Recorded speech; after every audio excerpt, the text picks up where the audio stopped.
Aaron Rodgers versus Tom Brady. Enough said, even though it's only going to happen today for the sixth time ever. We got the Green Bay Packers and Tampa Bay Buccaneers about to kick off on Fox. In the meantime, on CBS, at least in my area, we're wrapping up with the Bengals and Jets. We just saw the Eagles defeat the Washington Redskins, football team Commanders, or whatever the hell you want to call them, for a final score of 28-4, or 24-8, excuse me. As they'll now take us to Tampa Bay after we just saw a 30-second bonus coverage clip with Minnesota holding on to defeat Detroit 28-24. So Fox with America's Game of the Week. It is in fact Green Bay and Tampa Bay from Raymond James Stadium in Tampa, Florida, as Hurricane Ian Zering, maybe it's a Sharknado for all we know, nears middle of this upcoming week. If only the Dolphins played at home on Thursday night against the Bengals, who will take one final kneel down and defeat the Jets on the road. I guess there's some weather in my area as well. Was not expecting to hear very loud thunder as I started this stream. Of course, now the signal's gone out, but we'll still get this game kicked off here in about less than 10 minutes or so. On Fox, it's going to be weird with no Joe Buck, Troy Aikman for Fox. But, of course, as they now work for ESPN for Monday Night Football, that broadcast is the same.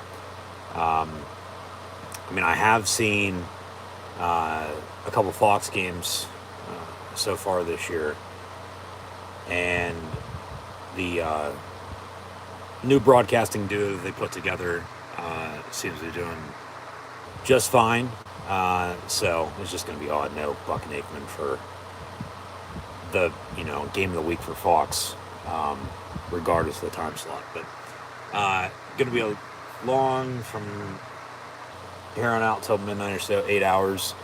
As we'll have back-to-back live watch-along reactions live right here on YouTube, beginning here with the Packers and Bucks, followed by Sunday Night Football out in Denver as the Broncos will host the San Francisco 49ers. But until then, as we also have the NASCAR race on from Texas, as they kick off the round of 12, following Darlington, Kansas, and Bristol. Joe Logano in the lead as they just started about half an hour or so ago now. But on Fox, we're actually going to have to start watching this game on TV2 with the satellite being out, complete signal loss because of some weather, which is unfortunate. Maybe we'll come back on before kickoff. But we've had some good games so far this NFL Week 3 Sunday. Of course, coming up, Packers and Bucks. If Brady was still a Patriot, New England's at Green Bay next week, so one way or another we'd be getting this game either today or next week. All right, here we go. Fox coming back. They're just showing some highlights as it is from all these early 1 o'clock kicks. Like I said, a lot of close games down to the wire. We did have 2 blowouts. As mentioned, the Bengals beat the Jets from the Meadowlands, and then the second time ever a 24-8 score has occurred in NFL history, with the Eagles defeating Washington as it was 24-2 before they scored a touchdown with about 2 minutes to go, and of course did not convert on the 2-point attempt. So yeah, 24-8 your final score on Fox with Philadelphia defeating Washington. The Bengals over the Jets. The bonus coverage, as mentioned, was Detroit defeating, or Minnesota defeating Detroit. That's coming up next hour on Fox. There's Brady and the Bucs taking the field. Let's go. We're going to ride tonight on Sunday Night Football, though. The Broncos and Niners. Maybe we'll drink up some ayahuasca in the next couple hours as well. But, the bonus coverage then, even though it should have been on CBS, Buffalo and Miami, and then on Fox, Baltimore, New England, it was Detroit, Minnesota, the Vikings winning by 4. So, we'll get into, as I'm sure everybody's happy about that, the 18 wrecks coming down the front stretch. But we'll get into first half stats and scores. We'll recap what happened on Thursday Night Football. We'll recap what's happened so far today. Like I said, a lot of close games. Game-winning field goal, I might add, as well. But should be a good one here with Green Bay and Tampa Bay. The Bucs have had Rodgers' number the past few years, so we'll see what it gives today. Everybody's talking about Aaron Rodgers and Tom Brady, and rightfully so. But somebody's going to step up on defense to stop the opposing quarterback to win this game, I think.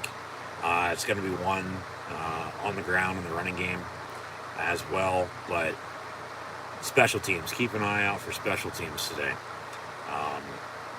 Wouldn't be surprised, even with all the injuries on both sides of the ball and suspensions, I might add. Mike Evans inactive. Tampa did sign Cole Beasley to the practice squad and then elevated him, so he'll play receiver today in his first game as a Tampa Bay Buck. But now, in the meantime, NFL on Fox.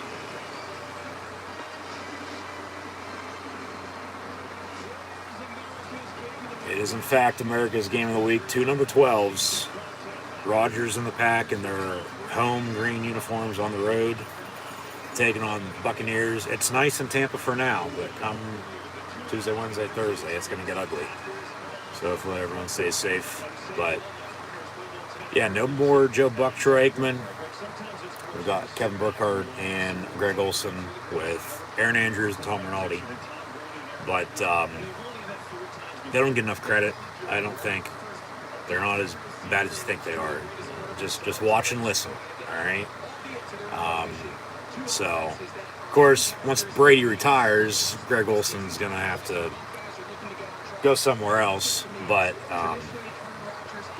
no, they're talking about Rodgers and Brady. You got to have a running game to begin with. So, Aaron Jones, A.J. Dillon, Leonard Fournette, see how, big of games they have today. But then defensively, what defense bends doesn't break, who's making some stops when the game's on line, who's stepping the hell up.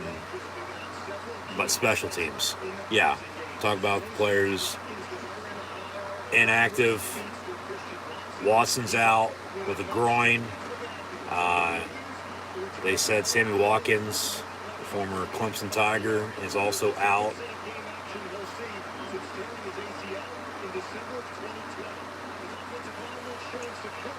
He getting help back on the O-line with his left tackle. Okay, he is playing. David Bakhtiari is in fact active and will play. Missed, I believe that said 19 of the last 30 games, which is basically 2 seasons to an extent. Yeah, it's hot. It was about, 100 plus down in South Beach. Now we're in Tampa on the left side of the state towards the Gulf. Touchback. Aaron Andrews with a hat on. That's a first. So 1st and 10 from the 25 for Brady and the Bucs. But Yeah, Evans is out with a suspension. Chris Godwin's out with an injury. There's Beasley. They also have at receiver, as he's been missing Gronk, I've thought, at tight end. Julio Jones, he's going to play, but how much, we'll see. Perriman and Gage have played, a little bit. Deep ball down the middle, that's caught in midfield. And Rashard Perriman, the former Raven, caught the game-winning touchdown against the Buffalo Bills earlier for the Bucs in overtime last year. First play of the game, 25-yard strike and a first down for Tampa. So they start off fast. They don't care who's playing receiver. The thing with Brady, he played in New England for how long with a bunch of nobodies. Like, just get the hell open. He'll get you the ball. So from the 49, handoff for Fournette. And he gets about 5, maybe 6 yards, second down. But, who steps up? Oh, Brady did. Yeah, that's right. I did watch that game with Tampa and New Orleans. And that was before the fight with the two teams. And that is on his throwing hand. It's on his thumb. He doesn't need surgery like Dak Prescott by any means, but ring finger on his throwing hand. I mean, he looked fine on that first play, so I'm not worried about it. I don't think anybody should be concerned. Just a talking point is all that is. But, no, as we kick off here, we'll see who steps up. We'll see who, he's getting the ball to. But going to be one in the run game on defense and special teams. Yeah, no doubt about it. Brady and Rodgers are going to make plays. They're Tom Brady and Aaron Rodgers, for God's sakes. Like I said earlier, enough said. But it's a team sport. There's no I in team. That they make a few mistakes. What's going to be that difference? Maybe the turnover battle. Maybe penalties. Stuff like that. So Tampa's playing at home. It's hot. I think the Heat probably got to the Bills as Miami upset Buffalo. They're, I believe, both tied atop the division now, if I'm not mistaken. It's only week 3, though, so don't overreact there. Playing at home, I don't care what time of year or the weather, but especially if it's hot or cold, use that, as an advantage, especially whenever Green Bay has gone to Tampa the past few years and, haven't been able to get the job done. Rodgers, of course, past 2 seasons as well, losing week 1, beating a divisional opponent week 2, and then they go on the road week 3 like they are here again today. And, looking to pick up a big road win. Remember, this very Sunday last year, they went to San Francisco on a Sunday night, and a couple plays got Mason Crosby in field goal range, and they kicked a 55-plus yard game-winning field goal. So they pick up the first down, Tampa does. That pass is going to be caught. Number 8, Kyle Rudolph, who is alongside Cameron Brate at that position. As mentioned, no more Rob Gronkowski. He retired, as Brady did as well, but returned. There's a lot of talk about Rodgers in the offseason as well. Re-signed in Green Bay. Had a good offseason, it seemed like. But, Packer defense has to get some stops first off to get their offense out in the field so we can see him to begin this game. But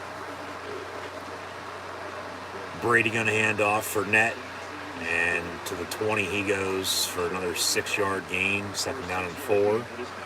But it starts up front and get able to run the football. And Fournette's been, one of the best since entering the league. I mean, I don't think he's necessarily last year, at least in the playoffs, as good as was the year prior, and they ended up losing anyway. But he's most definitely better than he was in Jacksonville. And quarterback's best friend, good offensive lines, a good running game, and check downs to your tight ends. They run the screen near side. Fournette for 2, but that's a negative 2-yard loss, and they'll make it 3rd and 8, or 3rd and 6, excuse me, with 10:22 to play in this opening quarter. So we'll reset here in a minute, but see what Tampa does here. They're in field goal range. They should be able to get a couple points out of this drive, I would have to think. 3rd and 5 officially at the 21. Out of the empty. Left or right across your television screen already on IO dial. And Brady pump fakes, and he'll avoid a sack and then just falls down. So from about the 27-yard line, should be about a 44, 45, 46-yard field goal for the Buccaneers to go up 3, but they brought 4 on the pressure, tried getting out of it, but just tripped himself and then fell down. So 4th and 11, and officially from 45 on the field goal.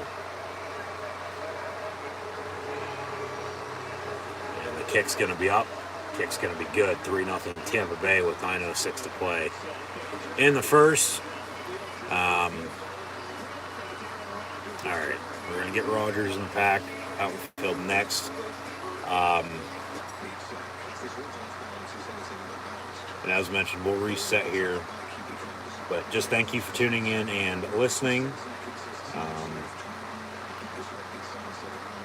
Wild start with the finish to some 1 o'clock games, and then here, I guess, with the upset win for Miami by 2, 21-19 over Buffalo. I still have CBS on. The clock ran out. They didn't get the snap off to potentially throw a Hail Mary, or hell, get in field goal range, for that matter. It was tied at 14 at the half, so, I mean, low-scoring second half, and then talk about being at home and having some sort of advantage on your side. Miami used that heat, it seemed like, and even with a potential injury to Tua, he seems fine to me. They found a way to win, and that's all that matters. Actually, they're unbeaten. They're atop the AFC East, because New England hosted Baltimore, and we'll just update some scores now for the hell of it, just so we can get on track.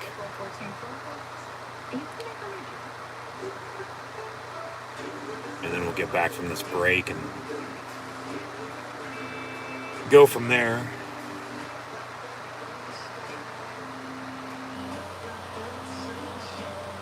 Yeah, talking about the AFC East, and then we can get into division by division as well. Yeah, the Bills won their first 2 games of the year, defeating the Rams and Titans. But then they only put up 19 at Miami today, and the Dolphins win 21-19. Yeah, the Ravens beat the Patriots 37-26.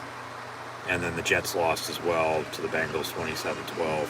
So, yeah, Miami's number 1, followed by Buffalo, New England, and New York. But it is only week 3.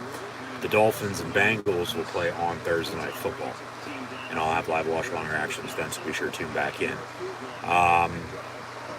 AFC North, well, the Browns beat the Steelers on Thursday night, and then the Ravens and Bengals both won today.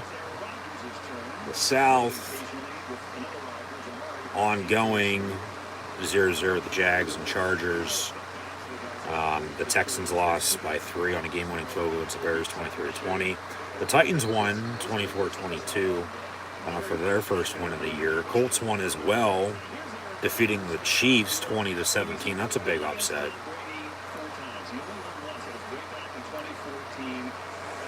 And then, of course, well, it's 4:30 on the East Coast. Some with Denver playing Sunday Night Football. Some late afternoon kicks are out west, as always. Jags and Chargers tied at 3. Rams up 3-0 on the Cardinals, just like the Seahawks on top of the Falcons, and Tampa on top of Green Bay here with 1st and 10 from the 25 for the Green Bay Packers. Handoff to Aaron Jones for 4 yards. Make it 2nd down and 6. So, yeah, we'll get more into all that later on as well. NFC's battle on Monday Night Football tomorrow night. Got a North opponent and the South opponent here. So might as well call this game the Civil War. But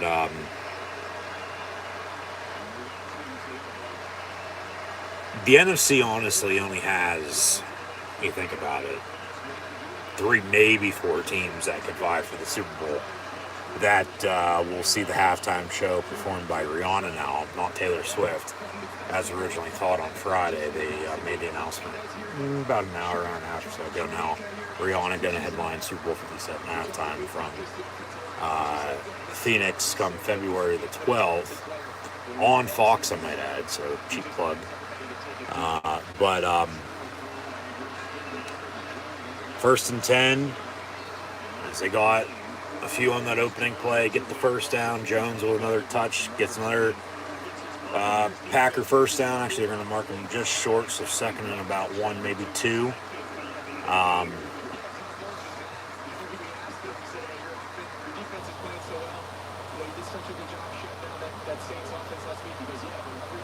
But yeah, let's see how this opening Packer drive goes, and then once again, we'll reset. Would have liked to have said, of course, a little bit more at the start like I normally do, but hey, we're live, folks.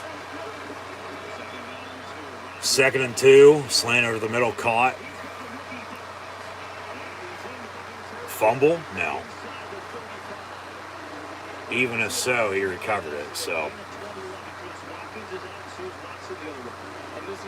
1st and 10, Packers out past midfield. They'll have it down. Yeah, the ball came out there. That's a fumble, but he recovered it. I thought the ball came out. Recovered it with his knees and then held on to it. So 1st and 10. You got trips top of your screen. Right to left. Click winding down. Rodgers going to hand off. And for 5, he goes to the 28. So 2nd and 5. Fast-paced first quarter. Yeah, Green Bay went to Minnesota week 1 and lost. They defeated Green Bay then.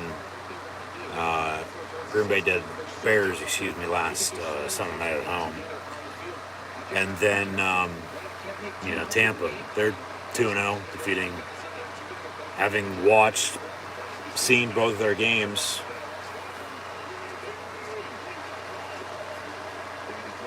Streamed Tampa and Dallas week 1 on Sunday night. It was on Fox last Sunday afternoon while I was watching Patriots Steelers, so had that on as well when they beat the Saints. So yeah, they're 2-0. This is their first home game of the year, I might add, too,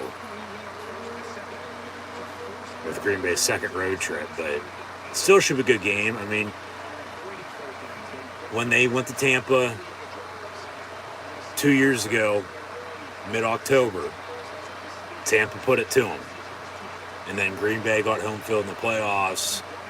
Tampa went up there in the NFC title game, found a way to win before they, won the Super Bowl at their own home stadium against the Chiefs.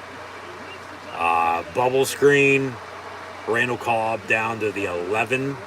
Another big 3rd down conversion. 1st and 10 for the Packers.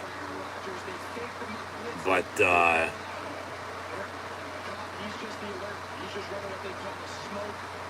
some poor tackling.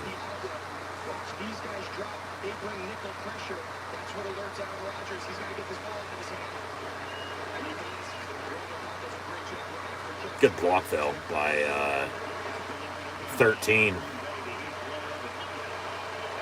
The Lizard is in the slot. Rodgers hands off to Jones, and he'll lose back to the 14. So 2nd and 12. see if they can punch it in and take a lead, or have to be forced to kick a field goal to tie this game up at 3 apiece. Still early, still a lot of football to be played, no doubt about it. 60-minute game. It's on how you start, it's how you finish. And like I said with this game today, it comes down to it, what defense is going to bend but doesn't break potentially. So, 2nd and 12 from the 15.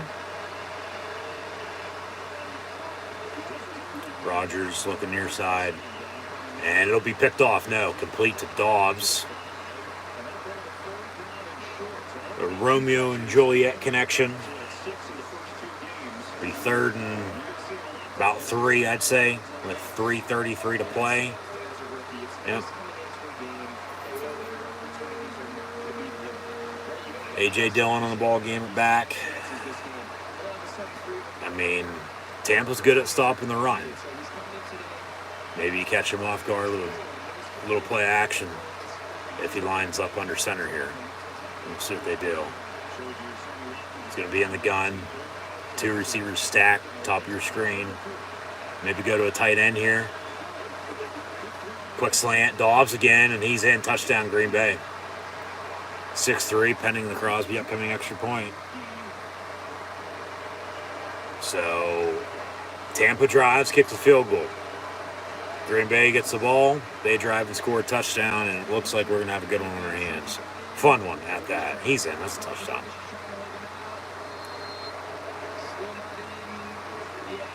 He's in. Good block by Lazard again. I mean, they honestly could have called a pick on that if they'd want to, but the refs are letting them play. You have to have a flag. So that's who's stepping up for Green Bay. It's Romeo Dobbs. They got a few injuries at receiver, just like Tampa Bay. Just inactives in general. You know, Mike Evans is suspended. Godwin's hurt. Hell, he was hurt for the most second half of last year. Tore his knee up. Got hurt week 1 at Dallas. Not playing today. But last week, it was Perriman and Russell Gage who stepped up. They brought in Scotty Miller. Or they still have Scotty Miller. They brought in Cole Beasley, 2 similar receivers. The Wes Welker type that Brady had in New England. You know, of course, Gronk retires, like I said. You still have Brady. They got rid of O.J. Howard. He went to Buffalo. The Bills got him. He's now in Houston. But then they signed Kyle Rudolph. They also signed Julio Jones. But he's banged up. But as far as I know, like I said earlier, he is playing. We'll see how much he does, in fact, play, though. But it doesn't matter for Tom Brady. With Fournette running the football, no more Bruce Arians either. It's Todd Bowles' team now. Arians still involved with the franchise, but just not on an everyday basis, at least coaching-wise. More on the management side now. You know, Jalen Darden's a dark horse today, I think, potentially. So we'll once again see what gives, but you know, Brady went through how many different receivers in Foxborough with the Patriots, and that's the thing with if you're a receiver at any level of football, just get the hell open. You know, of course, take it for granted because you don't know where you're going to be, you know, later on, but. Just get the hell open. Quarterbacks can get the football, and especially, you know, 2 quarterbacks with these 2, Aaron Rodgers and Tom Brady. You're open. They're going to get the football, I'd hope, you know, unless the pressure sucks up front. Or the pressure's good up front, and they're getting to them because the blocking sucks. They can't protect. But Yeah, 7-3 Green Bay here, 3:01 to play in the first. Tampa getting the ball back. But no for the Packers there because they're without Watkins, who they signed in free agency. Kick's going to go out of bounds. Actually, filled at the 1, right? In the corner, return out to about the 20-yard line. So 1st and 10, Tampa from there. They'll show a replay of the touchdown. Yeah, Lazard just ran to the goal line and hit the guy. Boom. So I said I'm not surprised they did it, but I'm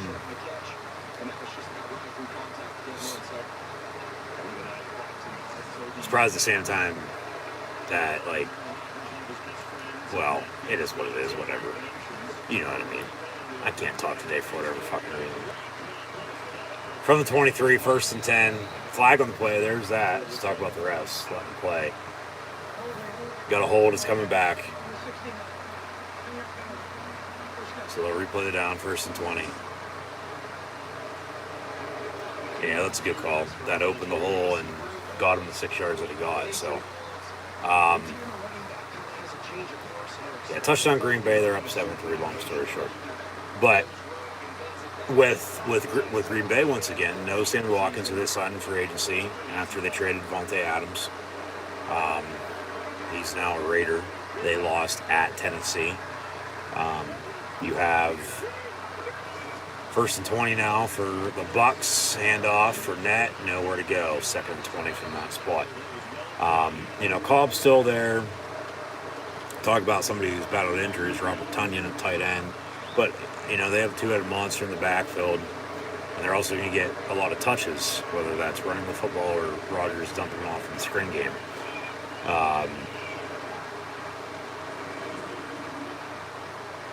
So they drafted Watson as well at North Dakota State. He's out. Lazard had some good blocks on that drive, and then Dobbs was the one who stepped up. Brady near side, complete, and that's Russell Gage. So 1st and 10, they get a few yards. Holding backs them up. 1st and 20, 2nd and 20. Now it'll be 3rd and about 10, 11, 12 after the completion of the Gage. And, of course, now the damn fucking satellite goes out.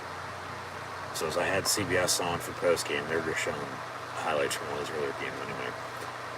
We're going to put Fox back on, maybe not. Now it comes back on real quick. All right, here we go. Didn't miss anything, 3rd and 12.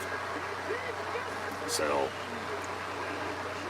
over the middle, Brady, it's caught, but short of the line to gain, and Tampa's going to have to punt. So, Green Bay looking pretty good on defense here. I mean, only gave up a field goal. Big sack on Brady to force that kick, and then they get the hell off the field and force a punt now. So, under a minute to play in this opening quarter, Green Bay going to get the ball back. So, yeah, we'll turn off CBS. We'll turn off post game. They're just showing highlights anyway. They'll be on for another 10 minutes, as it is, for whatever that's worth. But gotta have backup now. It seems like to have Fox on this TV as well, just to. Fair catch number 4, 28, 1st and 10. Green Bay from there. 33 seconds to play in the quarter. 7-3 Pack. Hashtag Go Pack Go. Hashtag Go Bucks when you share on social media. But, yeah, I'm going to have to have Fox on a backup TV here just to be safe. If it goes out again. Which, knock on wood, hopefully doesn't. But, as we'll reset now.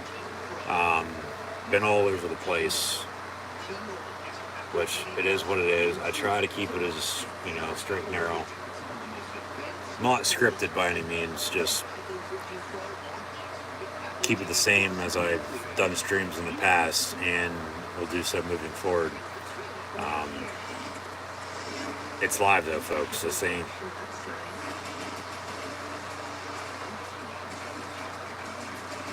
ain't no studio show that's being pre-recorded for a news segment that's going to air later on tonight by any means. So, believe me, if it was, I wouldn't be sitting here right now. Yeah, so with that being said, all right, end of the quarter, we're going to update stats and scores. Also at halftime, we're also going to update stats and scores and take a look around the rest of the NFL. Be sure to also tune back in later on tonight, Sunday Night Football, 49ers and Broncos. I'll live watch along reactions of that game as well.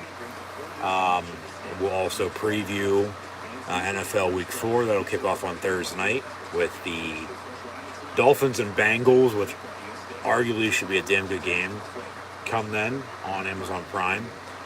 We're also going to recap college football from yesterday at some point in time today, whether that be on this stream or the later stream tonight. Keep an eye out for that recap. And then hopefully, if you haven't done so already, be sure to subscribe so you can tune back in later on tonight and next weekend. As on Thursday, we'll have live watch along reactions, college football next Saturday, a doubleheader in the NFL again next week. I try to schedule at least, like I said last week, would have done a triple header today. They're showing off Rodgers' transformation through the years. Why not show off Brady's? But yeah, would have done a triple header today if Bills Dolphins was on at 1 o'clock in the area, but it wasn't. It was Bengals Jets, unfortunately. Blowout on CBS, just like on Fox with Philly and Washington. Now we got Green Bay and Tampa Bay, first and 10, 33 seconds. But I try not to schedule them back to back unless I actually have to. So next week it'll be at 1 o'clock and then Sunday Night Football because these Bucs are going to be taking on the Chiefs in a Super Bowl rematch. That might do it for the opening quarter, I might add. As Rodgers hands off and a few-yard gain, they'll have a second down here coming up. Whether that's to end the quarter if they go hurry up and try to catch them off guard, or if they let the clock wind and, yeah, they're not even breaking huddle yet. And 5 seconds on the game clock. This will do it for the opening quarter with the Packers up 7-3 on the Bucs. So they blow the whistle, and he wanted to get the playoff, but he's laughing with the refs. He's like, "What the hell? We're gonna run now." He knew. So at the end of one, very fast-paced opening quarter, it's 7-3. Green Bay on top of Tampa Bay. But just once again, thanks for tuning in and listening. As always, I'm your host, Encyclopedia Sports, Cool Hand Luke 96. Be sure to like, follow, and subscribe on social media. Links in the description below. Thumbs up button. Share hashtag NFL, hashtag Packers, hashtag Buccaneers, hashtag Go Pack Go, hashtag Go Bucks. Chat questions and comments, super chat, super stickers, super likes, and super thanks. Always greatly appreciated as well. So now, as mentioned, updates in first half, first quarter. We'll get into the first half stats and scores coming at halftime. But at the end of one, as mentioned, Green Bay up 7-3. Green Bay ball, second down to begin quarter two when we return from this break. As we near 5 o'clock, I thought yesterday in college football week 4, stacked up against week 2 they had a couple weeks ago for the best Saturdays, best weekends of the year thus far. NFL today, first 3 weeks, pretty damn good. As well, I feel like they've all been pretty even across the board. Not one single week in the NFL, as far as stood out. Some games have, to say the least. But at the end of one today, with Green Bay on top of Tampa Bay once again, 7-3. Rodgers is perfect, 5 for 5 for 60 yards passing and a touchdown. That touchdown to Romeo Doubs, who has 3 catches for 35 yards receiving. Aaron Jones, 4-14 on the ground. A.J. Dillon has 2 carries, 4 yards rushing as well. Randall Cobb has a catch for 17 yards. And then Aaron Jones with a catch for 8 yards on the backfield as well. Tampa, honestly, really doesn't have much to show for. They do, but they don't, other than the 3 points. They drove on their opening drive, kicked the field goal. Brady was sacked. made it a 45-yard field goal. They led 3-0, but then gave them a touchdown, and then quick 3-and-out. Green Bay has the ball. Be 2nd and 7, begin the second here. Brady's also perfect, 6 for 6 for 53 yards passing. Fournette has 5 carries, 15 yards rushing. And then Perriman's is leading receiver right now with 2 catches for 30 yards, and Kyle Rudolph catch for 12. Gage catch for 8. And Cole Beasley, he has 1 catch for 4 yards in his Buccaneer debut today as well. But like I said, tease the game with Green Bay and Tampa Bay, in my opinion, here. Okay, yeah, it's Aaron Rodgers and Tom Brady, but with the running game, whoever can run the ball better. A.J. Dillon on the screen is going to lose 2 yards back to the 30, so make it 3rd and 9. Defensively, who's stopping these 2 quarterbacks? So far, it's been the Packer D, I've thought. But then, when it's coming down to it, down to the wire, what defense is going to bend doesn't break, and then relying on special teams. Potentially, a big return to set up a game-winning score, or talk about turnovers and penalties as well. Keep an eye out for special teams today. Timeout. So 3rd and 8. Good timeout. Just make sure you're set. They're going to take a split screen commercial break, and we'll get back to the action here shortly. Yes, Todd Bowles and Matt LaFleur.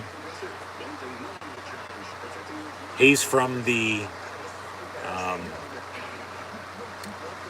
Shanahan coaching tree, as Bowles, of course, from Bruce Arians.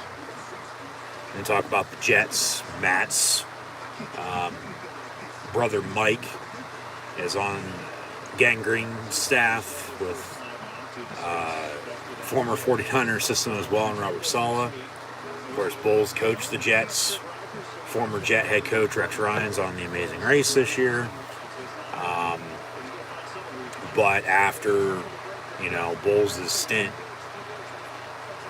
in Arizona that ultimately got him the Jet job, he's been in Tampa now under Bruce Arians, and then Bruce retired, as did Brady, but he's back. He's the head coach. They're bringing pressure on 3rd and 8. Rodgers dumps it off, and Robert Tonyan gets the first down at the 40-yard line. So needed 8, they got 9. Minute into this second quarter as we near halftime, 7-3 Green Bay. New set of downs. Relax. It's 1st and 10. Keep the drive alive. They brought a good 5 guys, for the most part, off the near side. And then he dumped it off on a screen to the far side. And they get the first down. He's now under center. The Lizard in motion. Fake the toss. Come back near side. Play action. Dump off the Dobbs. And then a 9, maybe 10-yard pickup on the catch and run. Should be another 1st and 10. They don't mark him short.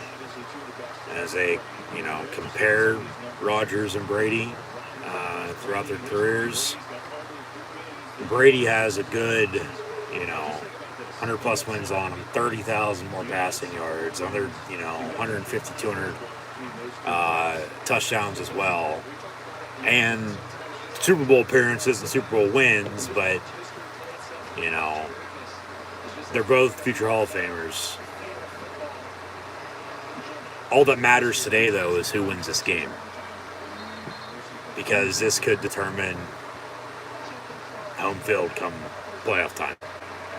Because they both honestly should win their divisions in the NFC South and the NFC North. The East looks like it's going to be Phillies. We've known for the past almost 20 years now that,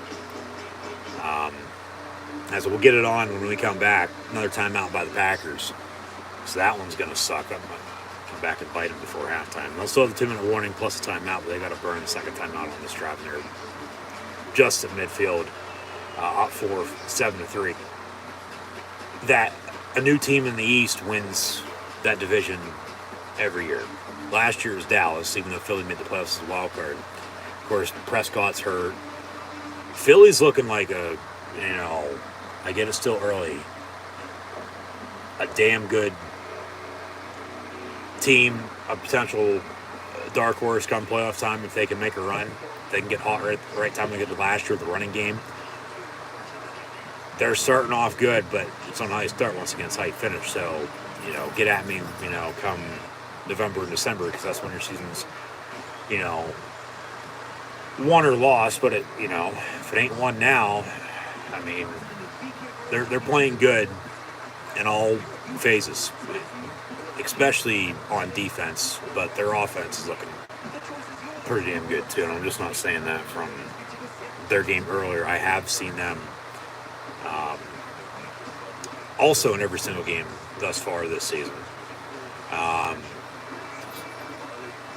Carson Wentz sucks. I'll say that. I think we've known that though for a few years, but it's getting even worse than what it's been.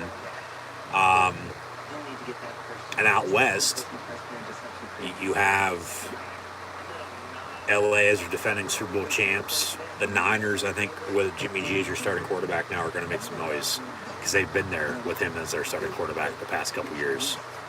With the Super Bowl appearance and an NFC title game appearance as well. Cardinals, okay, potentially, but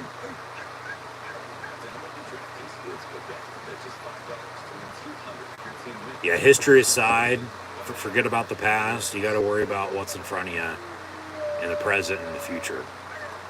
And, looking ahead, I mean, of course, I'll take care of business today. Next week, both teams are going to be playing crossover games. Green Bay hosting New England, and then Tampa's playing Kansas City. So, show some stats that we just went over. They're still perfect, both of them are. But the difference right now is how Green Bay is playing on defense compared to Tampa. Because on 2nd and 1, Green Bay's still been able to move the football a little bit. Got an update. What do we got? Rams, Cardinals, Cooper Kupp with a touchdown.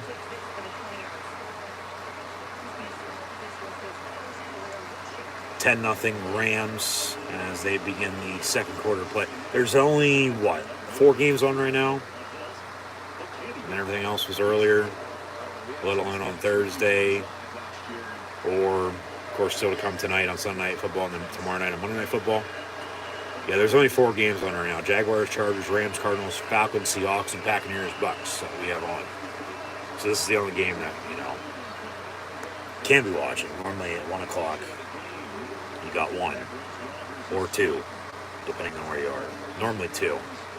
Thursday night, Sunday night, Monday night, it's 1, and then America's Game of the Week, you got 1. But they are in control on the road. They're keeping the Buck defense on their heels. And I think probably their game plan going into was try to get some momentum on their side rather than, getting down and then not being able to come back. Because control is everything. If you have that in your court, if you have bragging rights, if you're sitting on top of the throne, so to speak, you're in a good spot. But until you get knocked off, they try to go hurry up. 3rd and 6, Bucks with a timeout. Rodgers talking it over with the ref. Yeah, bullshit. I don't think so. Rodgers having a good time here today, it seems like. All smiles. We'll see how long that lasts for as we see his teammate from State Farm, Patrick Mahomes, in a commercial. The Colts got the Patrick Price today in a 3-point win. But split screen commercial, another timeout. So fast start, now it's sort of slowed down a little bit.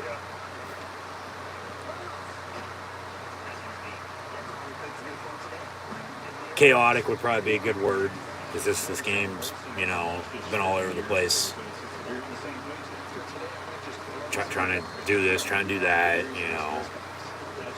like just need to zero in, zone in on one thing, and then you get back to the others. You got to still connected, but 3rd and 6, 11:50 to play in the half. Green Bay, no doubt about it's in control. They have their head on straight compared to Tampa. Tampa hasn't been able, as Rodgers looks to throw, dumps off Lazard, first down again. Yeah, Tampa, they haven't been able to go fill them deep, whereas Green Bay has. The Bucs have been able to move the ball a little bit on offense, but not really, not compared to Green Bay. Green Bay is looking at this point unstoppable today. So another first down. They keep the drive alive, and we'll move on.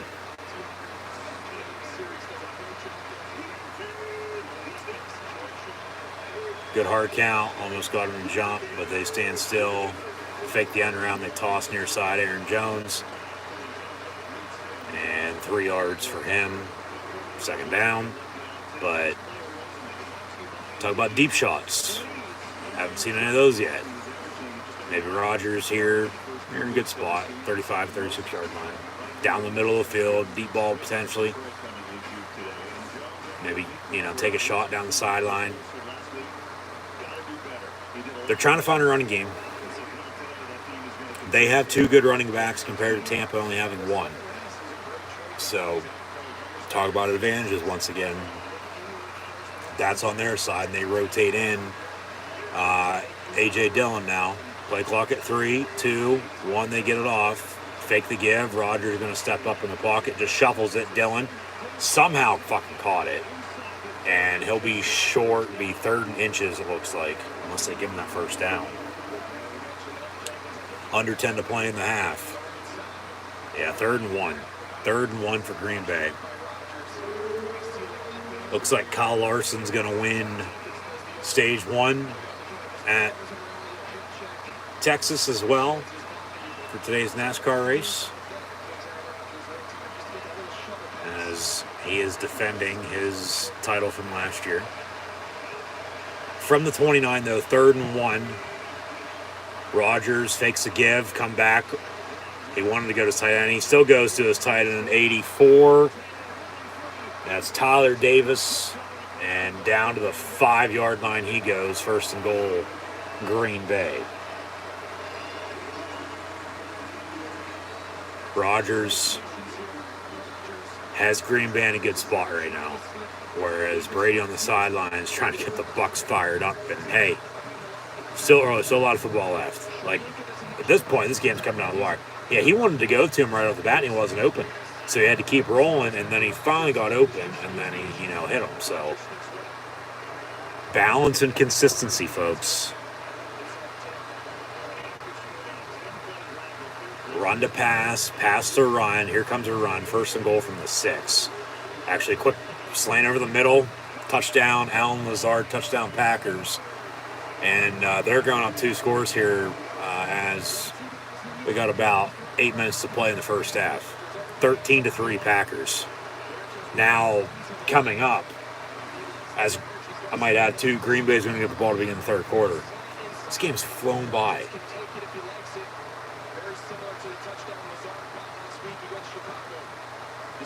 Yeah, he wanted to. He obviously saw something. It looked like the play was originally going to be a run, and whatever he said is a late audible, unless it was designed passo too. He faked the toss. Yeah, like no, I'm going on the pass on the slant, and Lazard catches it in the end zone, touchdown Packers. Like I said, Green Bay getting the ball to begin the 3rd quarter, too. It's 14-3 with 8:44 to play in the half. He's still all smiles. Brady just going to have to find some rhythm. If they don't, just like Tampa put it to Green Bay last time these 2 teams met in Tampa, Green Bay could be doing the same thing today. Sort of role reversal, if you will. I'm not going to say it's going to get out of reach by any means because it's Tom Brady. You never want to, count him out by any means. But, I mean, man, at the same time, just with this start, it's not looking good early. But it's not, once again, how you start, it's how you finish. So, Rodgers, as the Packers lead 14-3. 8:44 to play in the half.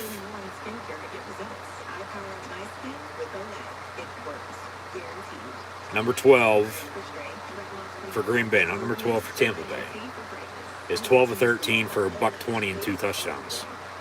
One to Dobbs, that to Lazard, who has 2 catches, 13 yards, and a score. Dobbs, 4 catches, 44 yards, and a touchdown. Jones, 5 of 16. Dillon, 4 of 10 on the ground. So there's balance in the running game. Fournette only has 5 carries, 15 yards still. And talk about time possession. Green Bay, compared to Tampa Bay, they've had the ball a good 4 or 5 minutes more. Because Tampa's opening drive, okay, they went and kicked the field goal. But Green Bay responds with a touchdown. Defense then forces a quick 3 and out, and then they go on a big touchdown drive. And they lead 14-3 now. So, like I said at the start, everybody's still talking about Aaron Rodgers and Tom Brady. Game's on the line. What defense going to bend doesn't break? Right now, this Packer defense is, for the most part, pitching a shutout. They've given up 2 in a quarter and a half. Green Bay starting fast on offense and defense. Defense getting hell off the field. Tampa offensively, 3 points on 2 drives with a 3 and out. And then they're going to get the ball back here, but haven't any turnovers yet, I might add, but touchback, first attempt at 25. Green Bay's looking unstoppable when Tampa is just, for whatever reason, starting slow.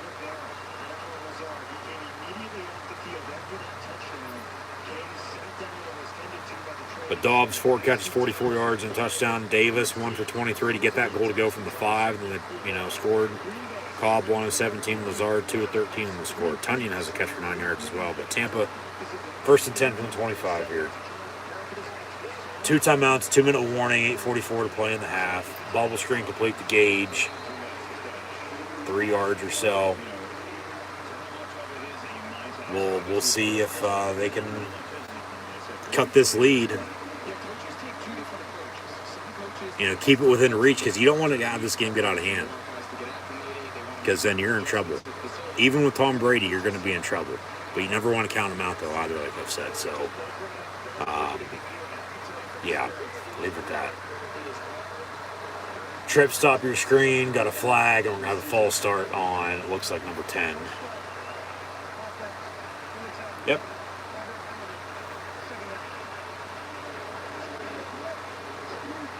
They show off the thermometer, and it's near 100.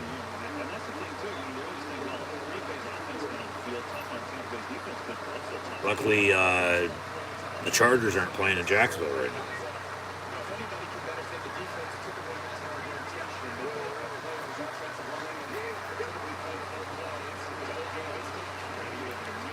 Second and 12 after the penalty, complete to Cameron Brate.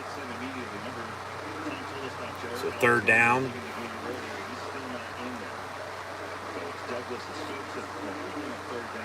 So as we catch up, we get set. This game will continue. It's either we, let it pass us, or we hop on and ride with it. And we're going to do the latter. 3rd and 7.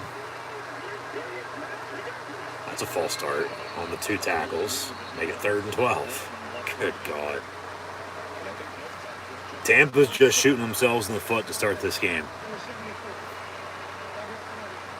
And maybe that's why this game, for whatever reason, seems off. Because it's with the start that we had after the 1 o'clock games. I mean, 2 scoring drives to begin this game, but then since, I mean, man, just like I said, Green Bay's looked unstoppable, putting Tampa in their place. 3rd and 12, out of the gun. Brady gonna step up, and he gets sacked. First play of the game was a 25-yard pass to midfield. Eventually on that drive, they get a field goal, okay? Because on 3rd down, they sacked him, 45-yard field goal. They then go 3 and out. Well, they go 3 and out again because Brady gets sacked once again. And Green Bay is getting the ball back with an 11-point lead, a timeout and 2-minute warning, and about 5 minutes to play in the half. To try to score again, whether that be a field goal to make it a 2-touchdown lead, or score another touchdown and make it a 3-score game. And then I might add also get the ball to begin the second half. And the punter goes down, but no running or roughing because he was one of his own teammates was pushed into him by accident, backed up into him on the block. So Green Bay going to have the ball from 38-yard line. It looks like 1st and 10. 5:57 officially to play in the half. And their 2 drives have resulted in touchdowns.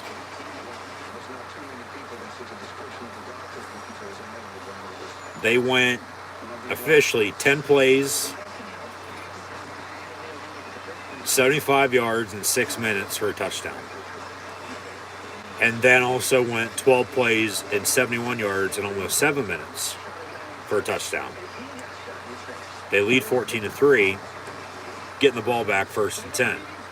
Whereas Tampa's, 10-play, 50-yard drive, took up 6 minutes, field goal to start the game. But then the first of the 2 10-plus play, 70-plus yard touchdown drives for the Packers, because then since then, the Buccaneers, 2 3-and-outs, 4 yards, and then -8 yards, as the Pack have started their way down in Tampa, and Rodgers getting the better of Brady right now because he has 2 passing touchdowns. Balance and consistency. They have a running game compared to Tampa's, because Fournette still only has 5 carries, 15 yards. So I get Jones, 5 for 16, but A.J. Dillon also has 4 carries, 10 yards.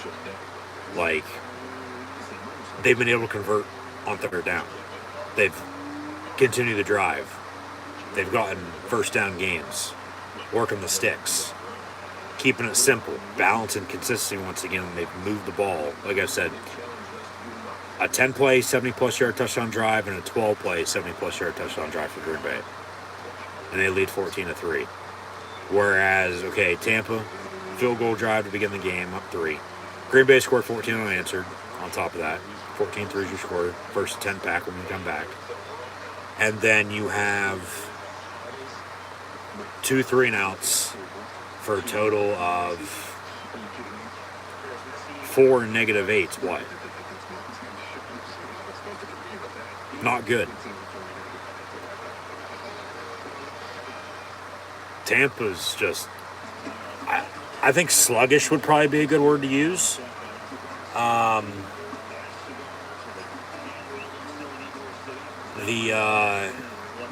The Packers just need to keep it going. Foot on the gas. Don't look back. But even when you've lost to them in the regular season recently, you've also lost to them in the playoffs. So would a win today, make any difference or not? Well, come playoff time, that's then. Tampa at least has to, take care of business today. Well, Green Bay, because that's all anybody matters about right now. Is this game. It's one game at a time. Hopefully come on top of the win. And it looks like Green Bay will. This game looks to be over, to be honest with you. Big pass over the middle, complete to Randall Cobb, and then a catch and run to the 20. So some yak yards for him. Oh, 1st and 10 at the red zone. Especially from the 22. Lazard going to be in motion out of the eye as Rodgers under center. So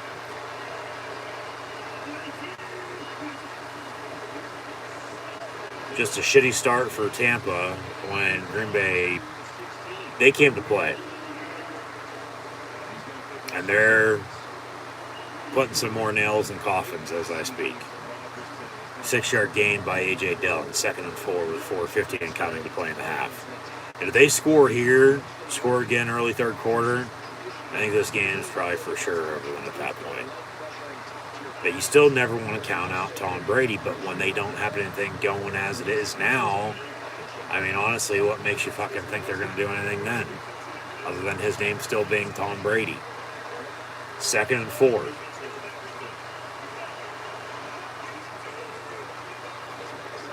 They'll hand off Dillon again.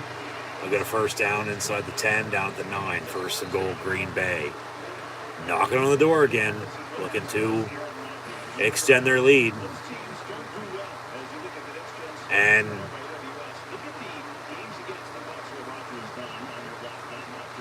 with Packers starting slow week 1 again on a loss, sometimes starts how you finish.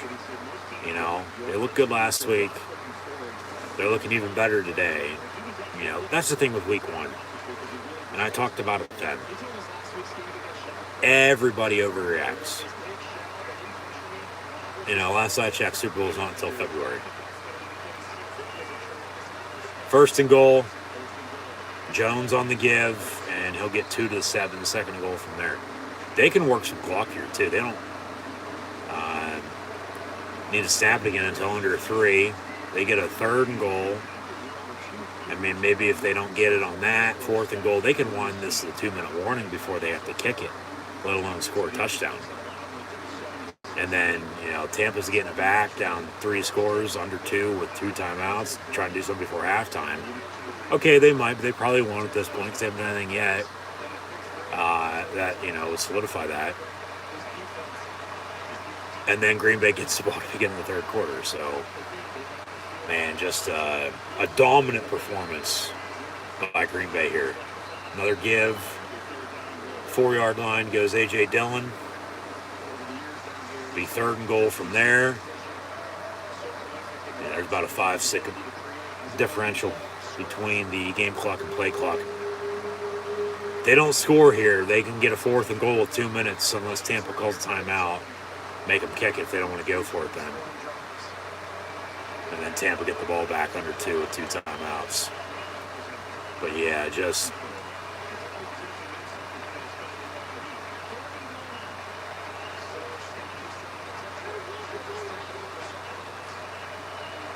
from the 5. Slanter of the middle caught by Jones. He fumbles. And it's recovered in the end zone by the Bucs. So maybe that's the spark they need. That'll be a touchback. It'll be 1st and 10, Tampa from the 20. So we'll have to come back to this play potentially if that's a big swing. I felt like that play was rushed. But I was just about ready to say, you know, talked about sluggish, sloppy play by Tampa. You know, good defense by Green Bay, though. You know, domination factor. Well, there's your first turnover. And for the time being, it's not going to hurt. But, you know, like I said, later on in this game, we'll see if this comes back to bite the Packers here today or not. Tampa's got to do something, though, before halftime if they want to keep themselves in this because... And that can only be a field goal. Can only be a touchdown. It doesn't matter. You got to score some points on this drive. You're getting the ball back with 2:02 to play. 2 timeouts in the 2-minute warning. So you'll get 1 play off before then.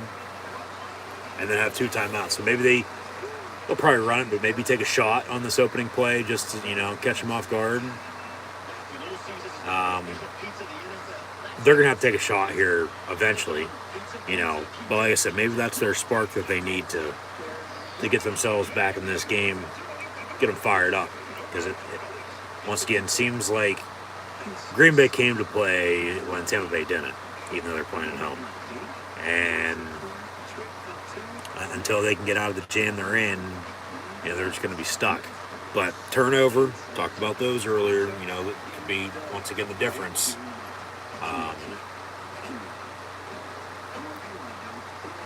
Packers cough it up. Simple slant over the middle, caught by Jones, and he just got hit hard and jarred the ball loose, and Tampa recovers in the end zone for a touchback. So that'll be 1st and 10 from the 20. But the question is now, what does Tampa do? Because, like I said, if they can drive and score, touchdown would be even better. But if it's up for 3, okay, so be it. You got to get something on this drive, because if not, defensively, up until now, you haven't been able to get the hell off the field. I would think Green Bay's, they might change 1 or 2 things come the second half, but I'd be to keep continuing to do what I'm doing and go from there, because, you have a lead on the road. You have a running game compared to Tampa. You should be able to work clock. The ball's in Tampa's court to do something. And we'll see if they can get back in it. Tom Brady's the quarterback, so you think so, but you just never know. That's why they play the game, of course. So at least they're not starting at the 1. They're starting at the 20, 1st and 10 from there. But dump off on a screen for net, but nowhere for him to go. Got a flag on the play. It'll be 2nd and 10, pending the penalty with 1:59. So that'll be the 2-minute warning. And they still got 2 minutes and 2 timeouts. So flag's going to be on the Packer defense, it looks like, for a hold. Or illegal use of the hands to the face on the defense. Automatic 1st down, I might add. But that'll be the 2-minute warning. Yeah. With 1:59 officially to play. Yeah, that's a hold. That's not illegal hands to the face, but alright. Still penalty. So, just like Tampa was shooting themselves in the foot, well, now Green Bay is doing the same. So, not necessarily tell 2 quarters just yet, by any means. But, Tampa still has to do something here before halftime. Because if they don't, and then even if Green Bay, if they do score on their opening drive in the 3rd quarter, or score at any point in time later on in the second half, Tampa still hasn't done anything, game's over then at that point, you'd have to think. But if they don't, you're still going to have a chance. Game's going to come down to the wire. Game's going to come down late 4th quarter, it seems like. If Tampa can just, keep themselves in it. If they can't, it's no-go. They're dead in the water. They might as well just go wait for the hurricane to, show up and get swept away with it at this point. But 14-3 is your score, 2-minute warning. They got 2 timeouts. They got the sideline.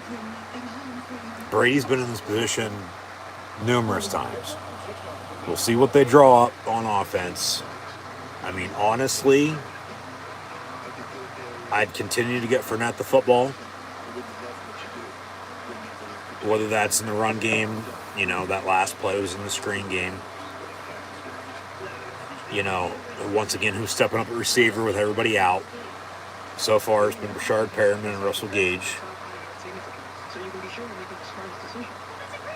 I'd go to my tight ends, and Cameron Brate and Kyle Rudolph. Down the middle of the field. You have 2 timeouts and 1:59 to go in the half, and you're down to 11. You got a good field position now after the penalty. You should be able to drive Tom Brady, your quarterback, and score a touchdown. But if you have to settle for 3 at the end of this, so be it. But defensively, they got to get stops, because that's why Green Bay has this lead right now. Along with, of course, Rodgers and the Packer offense looking unstoppable. So the Bucs are one of 2 teams with no touchdowns in the first half this season. The other, the New York Giants. But the Giants, they're undefeated at 2-0, just like the Bucs are. So I guess that doesn't matter. New York hosting the Cowboys tomorrow night on Monday Night Football, whereas the Bucs are hosting the Packers here as they trail by 11, 14-3. caught by 17, Russell Gage. And on 1st and 10, they'll give about 5, maybe 6. Yeah, 5 officially to the 30. 2nd and 5 from there. Brady complete. There's Cameron Brate, 84, 6-yard reception on 2nd and 5 and a first down. He gets out of bounds. Clock stops with 1:38 to play. The FIFA World Cup in Qatar this November, but because of the holidays and also being football season, nobody's going to fucking watch that. 1st and 10, Brady gets hit, dumps it off, Russell Gage. Another first down, Tampa, out to the 48.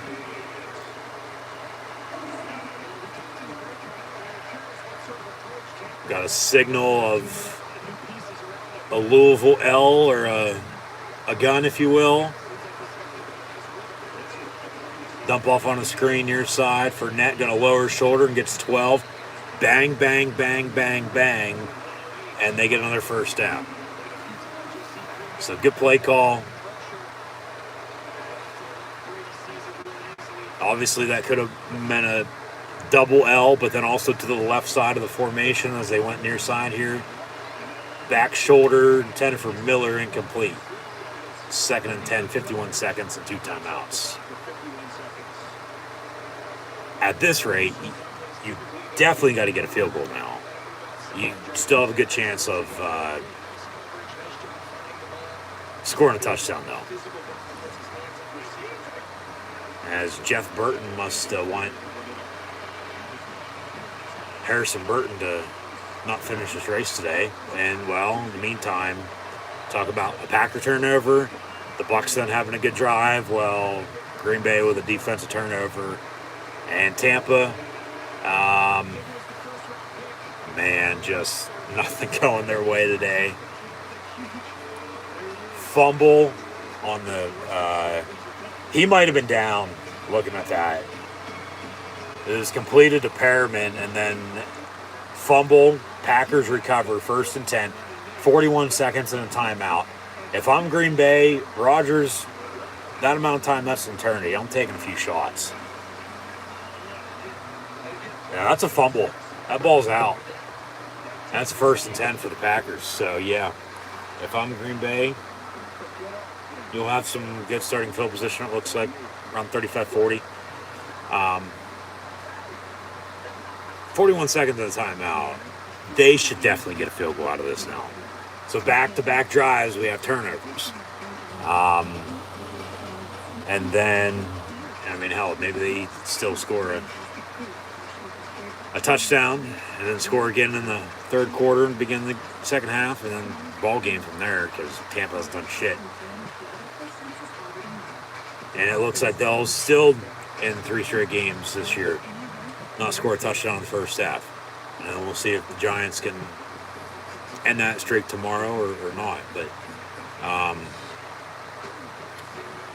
what would really be a big swing is that, you know, the Packers turn it over again here before halftime, trying to do something. Tampa gets it back, and then they, you know,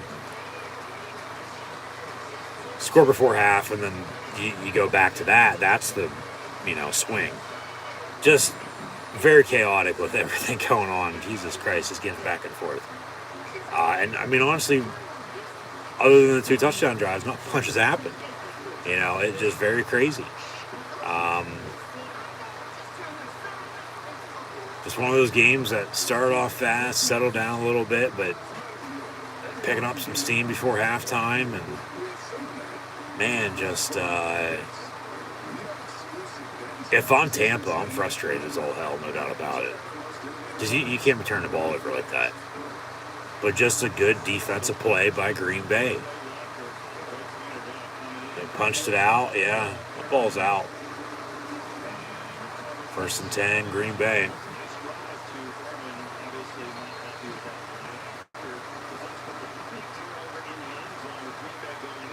And they were driving too. The Bucs were, and then they turned it over themselves. So yeah, not good. Just one of those days for Tampa, it seems like. From the 27, 1st and 10 for the Packers, a timeout, 41 seconds. trip, stop your screen out of the gun is Rogers. That's a delay of game. They get it off, though. Slant over the middle, caught by Tunyon. 8, maybe a timeout, or they're going to spike it. Clock's still rolling. They're in no hurry. You're going to walk up the line and call another play, and they'll get it off here. 23 seconds. Pump fake, throws it into the ground, incomplete. 10 for Aaron Jones. So 3rd and 3, 19 seconds. They still got a timeout. But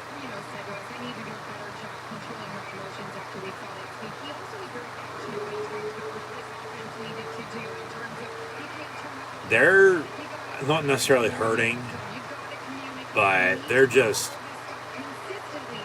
missing key pieces that they've had the past couple years, and they're trying to play without them now. They're still trying to figure out who's stepping up in their absence, even though they still have some similar names. They still have Tom Brady, quarterback. Flat out right now, offensively, they look like trash day because they're getting stopped by the Packer defense. Rodgers, deep ball near side, incomplete, intended for Lazard. 4th and 3, they'll punt. Yeah, you don't want to go for it here and give them the ball back with 2 timeouts and 14 seconds in field goal range. You punt, you pin them deep, you make them drive if they want to do anything, which they probably won't. They'll just take a knee going into halftime and, lay down and die, basically. And then, come out of the half. We'll see if Tampa's going to be the same team or a whole new different team. 3rd, 4th quarters or not, but slow and steady still wins the race. Fast start, sort of slowed down a little bit. Still a lot going on, though. Return from the 13-yard line, no gain. 6 seconds. Tampa's probably just going to take a knee here.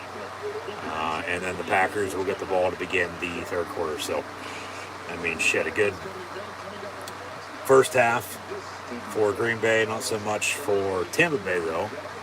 But they'll give us some highlights coming up halftime. We'll have first half stats and scores and take a look around what's going on in the NFL. But yeah, here comes the kneel down for Brady and the Bucks. They'll go into halftime. Tail tucked between their legs, down 11, 14-3 at home against Aaron Rodgers and the Green Bay Packers. As they got out to an early 3-0 lead. But since then, 2 3-and-outs with punts and then a fumble, whereas Rodgers and the Packer offense had 2 consecutive touchdown drives of 10-plus plays and 70-plus yards and 14 total points. So they lead at 14-3 at the half. They show off some stats there for the quarterbacks. The turnovers cancel each other out, though, because neither team was able to capitalize. Green Bay still had the ball more than Tampa has by a good 5 minutes or so. The refs have let them play. There's only been 4 total penalties. We're going to have highlights now. Rams, Cardinals. There's only 4 games on right now. That, along with Jaguars and the Chargers, Falcons, Seahawks, and then, of course, this Packer-Buccaneer game. Here's Falcons and Seahawks. And we'll update scores from earlier and see what else is going on. But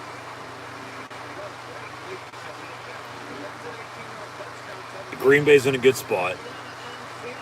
Tampa's got to find themselves. But Green Bay can't let this slip. So we'll see how this second half goes.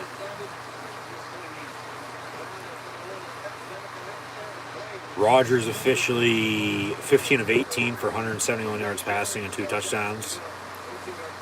Dillon, 7 carries, 25 yards rushing. Jones, 6 carries, 18 yards rushing. And then Randall Cobb has 2 catches, 57 yards with a long of 40. But, of course, they ended up turning it over.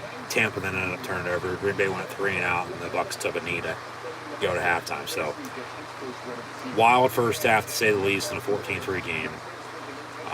Dobbs, 4 catches, 44 yards in the score. Davis, 1 for 23. Tunyon, 2 for 17. Lazard, Jones, and Dillon all have 2 catches for 13, 11, and 6 yards receiving as well. Lazard has the other passing touchdown from Rodgers, though. Whereas Brady's 13 of 14 for 110 yards passing. Fournette, 5 of 15 still on the ground. They got to find a running game with him. Fournette also has two catches, for 11 yards out of the backfield. But Perriman leads the team in receiving, 3 for 44. Russell Gage, 4 for 28. They got to get Brayton Rudolph the ball a little bit more, I think. 2 for 12 apiece for those two tight ends. Fournette, 2 for 11, as mentioned. Cole Beasley has kept 4 yards, but I mean, they just signed him the other day and then elevated him off the practice squad even more recently than that. And, still to learn the system, I mean, that's expected. So, and like I said, the turnovers sort of cancel each other out because, neither team was able to capitalize off of them. But at halftime, we sit at 14-13 with the Packers on top of the Buccaneers. Ongoing, as mentioned, though, these are their 4 games with Jaguars and Chargers, Rams and Cardinals, Falcons and Seahawks, with the Packers up 14-3 at Tampa Bay today. We have, as I await this to reload, some fresh, updated scores, even though they just went over those earlier. All 4 road teams actually are on top right now in these 4 games that are ongoing. Now, earlier today, followed by Monday Night Football to come tomorrow night with Cowboys and Giants. On Thursday night, the Browns beat the Steelers 29-17. We had the Bears defeat the Texans 23-20. Titans 24-22 over the Raiders.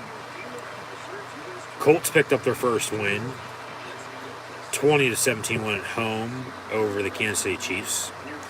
Miami defeated Buffalo by 2, 21-19. A 4-point win for the Vikings as well, 28-24. So those 5 games, 1, 2, 3, 4, 5, yeah.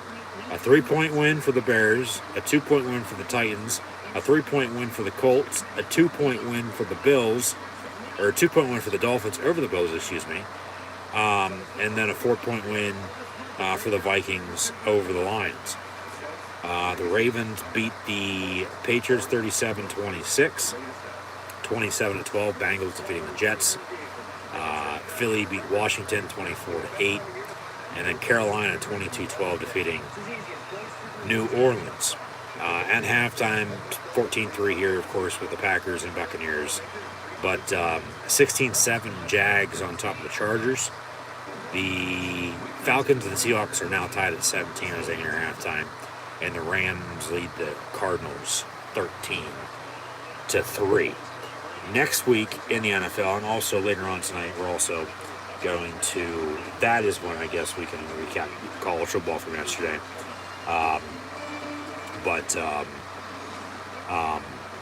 Also, of course, recap the NFL from today in full, and then also do what I'm about to do right now, and let's also preview Week 4. That'll begin on Thursday night with the Dolphins and Bengals. Have a game in London next Sunday morning. Vikings and Saints at 9:30 a.m. on the NFL Network. Be a 2:30 local kick from across the pond in the first of 3 London games. This year they'll also have a game in Germany and Mexico City once again. Browns, Falcons next week, along with Washington and Dallas. I'll probably have that alongside Jets, Steelers on CBS and Fox. Because I believe bye weeks begin next week, if I'm not mistaken. Week 4.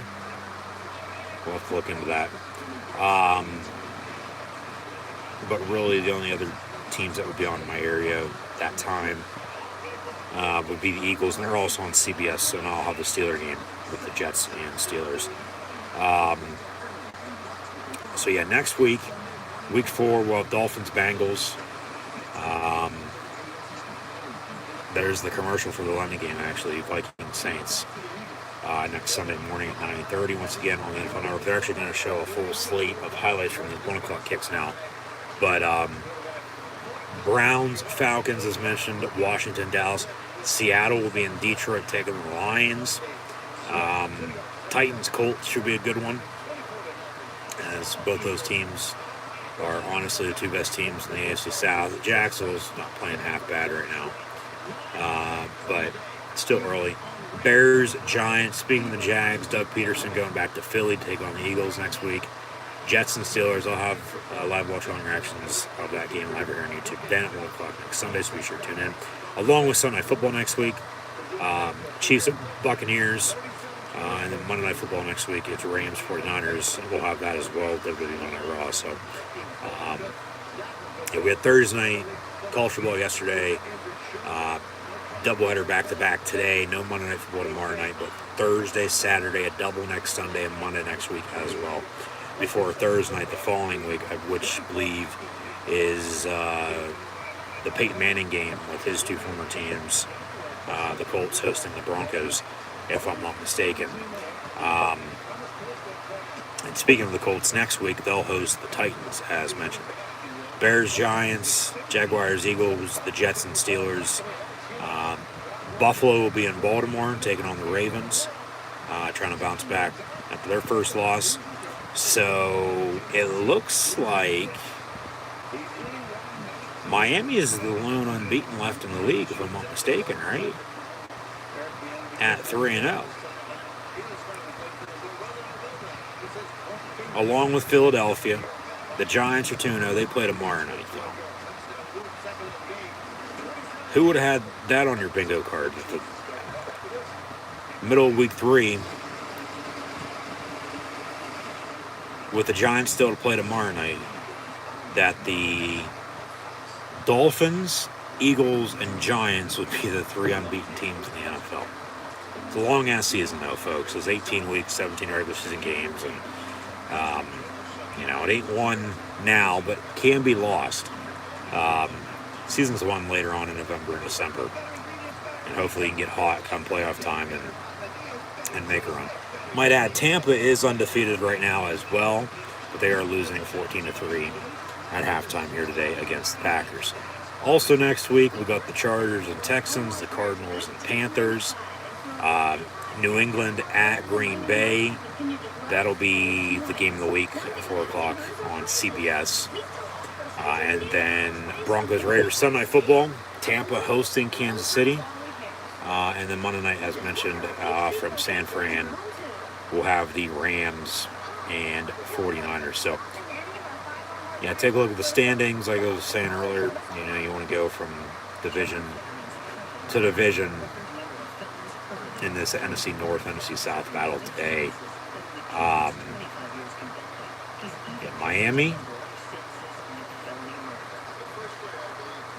Philadelphia are the lone unbeatens, with the Giants at 2-0. They play tomorrow night, though. And then Tampa's also undefeated at 2-0, but they're down by 11 at halftime right now. The Texans are winless. The Raiders are winless at 0-3. I'm telling you, that Josh McDaniels hire is going to come back and bite him in the ass. Should have never forced Gruden out. And if he did, you should have hired Rich Bisaccia. Everybody was high on Josh McDaniels again. Yeah, I told you then, no, bad hire. And the Raiders are 0-3, but it's not how you start, it's how you finish. So they're in a tough division as it is with the Chiefs, Chargers, and Broncos, but close games. They just got to get over the hump, it feels like. And it's still only the end of September. The Falcons are winless. They're in action. They're right now tied with the Seahawks. And then everybody else either has 1 win or 1 loss, or 2 wins and 2 losses, as we'll enter week 4. Of course, week 1, the Colts and Texans are tied, so there are only 2 teams with a tie. But like I said, the Colts picked up the first one today, so they're 1-1-1. So yeah, there's that. We're going to come on a halftime here with Green Bay getting the ball up 11, 14-3 as mentioned, at Tampa Bay this afternoon. Just once again, thank you for tuning in and listening. Rocky start, but we're on par now, and I get every game, every stream, as much as you'd like it to be the same, it's not going to be. I just had to also get my head on straight with everything that was going on in between the 1 o'clock and 4 o'clock window and then this game starting. And saying what I wanted to say, which now I have. So, just once again, thanks for tuning in and listening. Be sure to like, follow, and subscribe to social media. Links in the description below. Thumbs up button, share, chat questions and comments, super chat, super stickers, super likes, and super thanks. Always greatly appreciated. Facebook, Twitter, Instagram. Red subscribe button, notification bell next to it right here on YouTube.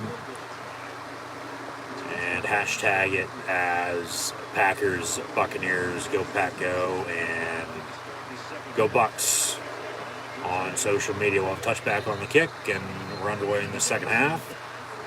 Yeah, very fast-paced first half, coming out of halftime now. Yeah, no shit. Got to cover and tackle on defense. As Erin Andrews looks like she's going to go to the Kentucky Derby after this. Odd seeing her wear a hat. She never wears a fucking hat. I think that's the first. I could be wrong. Let me know in the comments below with a picture if you can find it. Maybe a link to a video of some sorts too. But 1st and 10 from the 25. Rodgers dumps it off. Dobbs, first down, Green Bay. They're making it look easy. This Tampa defense is dead. This might be coming back, though, for a hold. Flag play. What the hell happened in this fucking race? We had 2 drivers' car catch on fire on pit road.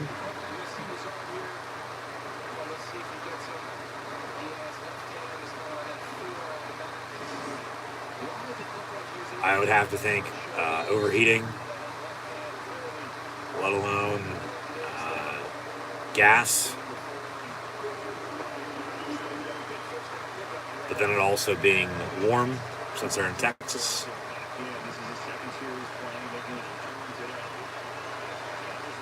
Maybe they're trying to get people to flip their channels and channel surf, that this game's out of reach. Early, empty set, 1st and 12, bubble screen complete. Back to Dobbs. He gets the penalty yards back. It'll be 2nd and 10 from the 25. But then, okay, let's turn the race on. And how about no, or if you've been watching it, from the start, and both at the same time, well, you already know that. So the updates coming out of halftime with Erin Andrews and Tom Rinaldi, both who used to work at ESPN. Fox has a lot of former ESPN talent covering football for him. And rightfully so. We'll see what the future holds for some major companies, but we've had a lot of, change. Maybe we could see, some more change. 2nd and 9, give to Jones. Tampa's been trying to keep up with him and the Packers today. Haven't been able to do just that, though. Thus far. 3rd and 3, 14-3. Green Bay here as we begin the third quarter. Tampa defensively, just get the hell off the field. Start there. And then offensively, move the ball a little bit and don't turn it over. Punch it in the end zone rather than settle for 3.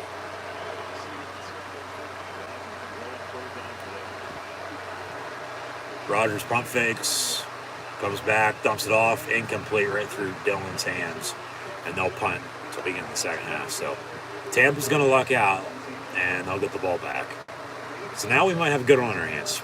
Back to that, rather than, big blowout. Just up and down, up and down. Talk about emotions. Like,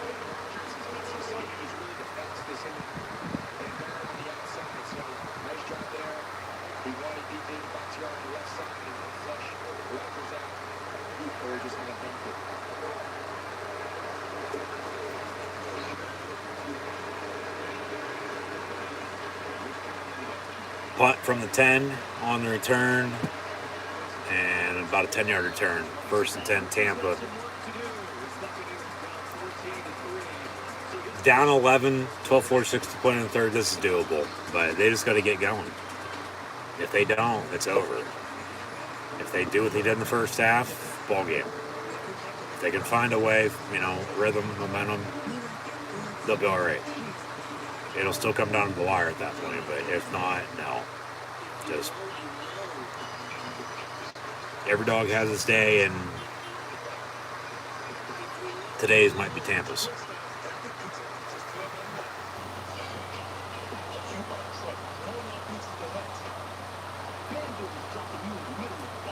So I'll leave it at that.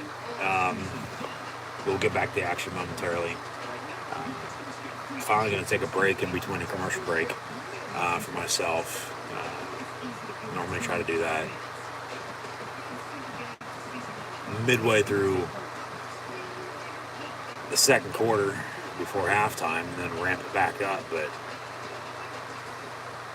now, with this game, like I said, just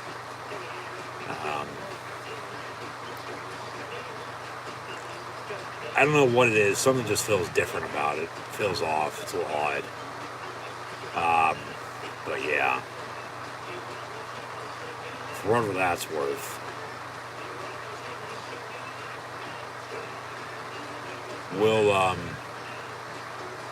we'll see what Tampa does when we come back.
First and 10, Tampa from the 21.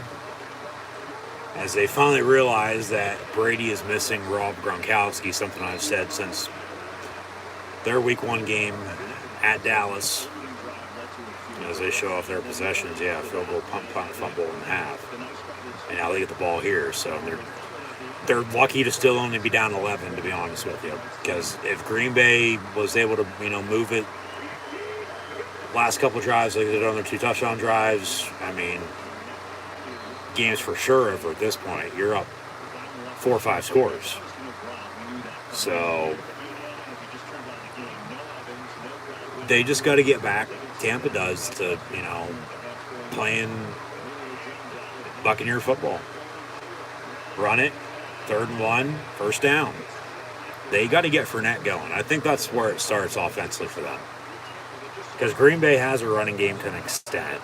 Not much, but it's better than Tampa's. And then defensively, Rodgers has been, being able to drive when Tampa and Tom Brady haven't been able to, because the Packer defense has been able to stop him. Over the middle, incomplete. Luckily, nobody was there to pick it off behind. There's a flag on the play. This will probably be a defensive hold, defensive pass interference, if I'd have to guess. And automatic first down for Tampa.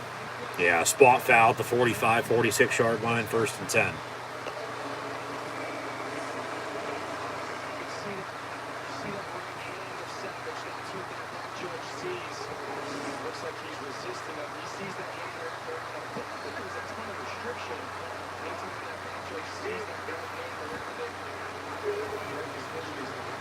First and 10, Brady pass.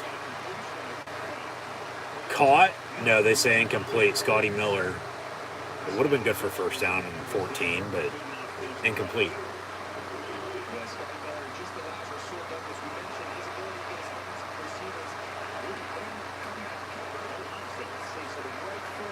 Left's down, right's and no, out. That's incomplete.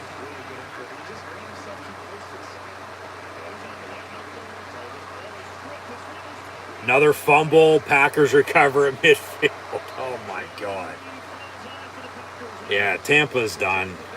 They can't do a damn thing right. 11:18 to play in the third. They're still only down 11, but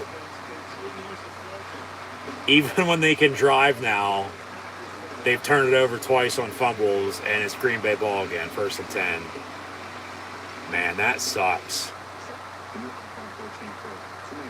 Because, I mean, okay, Green Bay started hot, but even since, Green Bay hasn't, necessarily shown that they can hold on to this, though, too. Even though defensively they're getting the ball back for the offense off another turnover. They're lucky to have scored those 2 early touchdowns. Because if not, we got a low-scoring defensive showdown on our hands, which, I mean, technically we still do. But Tampa, man, just field goal, all right. 2 punts, fumble, going to halftime, and then on your opening drive of the second half, you also turn it over. Yeah, just they're not playing that good. They're just shooting themselves in the foot too much. Refs are letting them play. I mean, they're calling the obvious penalties, but yeah, if I'm Brady, like,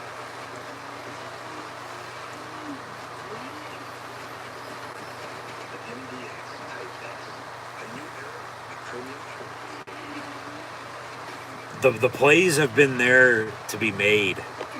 Talk about execution. But even when they've been able to drive and they've executed, they've coughed it up. Talked about turnovers earlier, man. Just, I think this game would be, or they'd be looking this bad on offense. Because the big talk coming out of this game is what the hell is wrong with the Buccaneers? What do they need to do to, get back to what they were? The talk of Gronk coming out of retirement, or Brady should have retired, shouldn't have came out of retirement, shit like that. Like, I can already hear it. Green Bay is just playing good on defense. And they've done enough on offense to have a lead. And they say catch and fumble. And Green Bay recovers it. Yeah.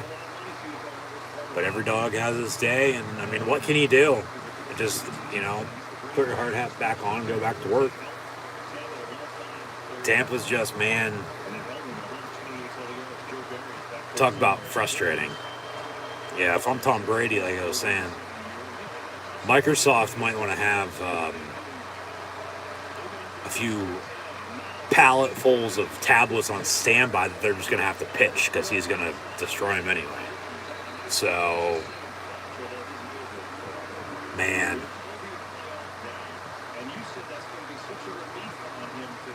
Until Tampa catches a break, because they haven't caught anything other than the opening 25-yard pass for the most part that, ended up being the opening field goal drive to go up 3-0. Since then, it's been all downhill for Tampa Bay when Green Bay's, taking control of this game. Recently, though, they haven't looked as good as they did, as mentioned, on their touchdown drives, but they did enough early to get them in a spot here, and they're playing good on defense. Defense wins you championships. Where, hey, we just need to keep it simple now. Let them fuck up. We can't. And even if we do, we're still going to be good for a little bit. But just keep it simple. As we were, work the sticks, run the ball, convert first downs. They got a 3rd and 4 here from the 44. And, hope to, of course, score a few more points. But then pass near side, back shoulder, incomplete, 10 for Dobbs again. Maybe a late hit or an offside. First down for Green Bay, so they will keep the ball. They'll convert another first down. Legal shift on the offense. Replay the down, 3rd and 9. Or it's declined, 4th down. 4th and 4, they'll punt.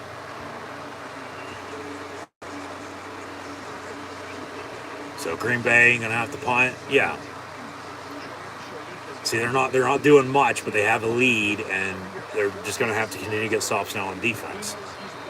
Yeah, he wanted a late hit. They could have had offsetting penalties on that. But they're letting him play. The illegal shift was a clear, obvious. Roughing the passer very well could have been too. Rodgers has taken some hits so far this year. But he's still getting up there and airing it out. It'll be down at the 1-yard line by Green Bay. So Tampa's going to have to start at the 1 and go 99 with 10 minutes on the dot to play in this 3rd quarter if they want to, get back in this game. There's still a lot of football left, but, eventually here, just over and over again, like Tim McGraw and Nelly, that not doing anything, time's just going to tick away, and then ball game. Because the conversation's going to be what's wrong with Tampa Bay. And then, okay, how good is Green Bay? But then also, with them having a 14-3 lead, they've held it, but they haven't done much since. Even though they've still made stops on defense. So we'll see how this finishes up. But Tampa is just still going to have to make some plays here offensively. And no turnovers. It's not getting to a boring, spot by any means. It's just a matter of fact of, okay, what next is going to go wrong for either of these teams, more so than not Tampa, because they haven't been able to catch a break. They haven't. And until they do, they're stuck. But because Green Bay did enough early, they're okay. Because if not, well, like I said, it's even lower scoring than it is now. But it's still, I think, going to come down to what defense bends, doesn't break. Because if, Brady and the Bucs offense starts making some plays here and they get back in this game and it still comes down to the wire, well, then you go back to these few drives by Green Bay when they had a lead and then they're not doing much. And then the pressure is going to be on them then whenever it, comes down to it. So every play matters. It's a game of inches, as they like to say. So we'll see what it gives. As always, I'm sure something will. But Tampa start here, and once again, kind of have to get something going. And I think it starts with Leonard Fournette. And they got to go to their tight ends a little bit more, and Cameron Brate and Kyle Rudolph. Brady's going to have to make some plays, but, they got to start at the 1-yard line, I might add, too. Make it at the 2, actually, 98 yards to go. But, just getting field goal range if it comes down to it. They haven't done that since their opening drive, though, of the game. 10 minutes to play on the dot and counting now in the 3rd. Bubble screen incomplete near side, intended for Leonard Fournette. Dangerous play, because that was picked off. It's a walk-in touchdown. So, yeah. Frustration with the Bucs, but, hey, fucking forget about it, move on. We're still in it, because talk about Green Bay's defense playing good. Tampa's defense is starting to play better too. Like, it's starting to switch. You can see that with it still being 14-3 because it's still slow and steady wins the race. They bring pressure. Brady drops back and incomplete. Receiver slipped and fell at the 15. That being Russell Gage, and it's incomplete. 3rd and 10. All right. So now neither of these teams can do anything.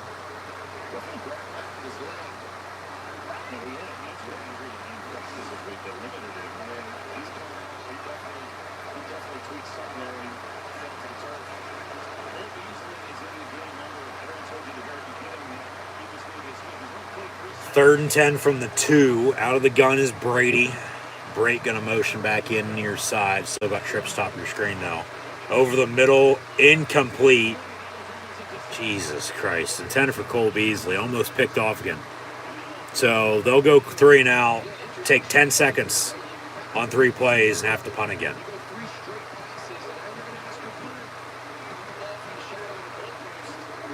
Green Bay going to get great starting field position.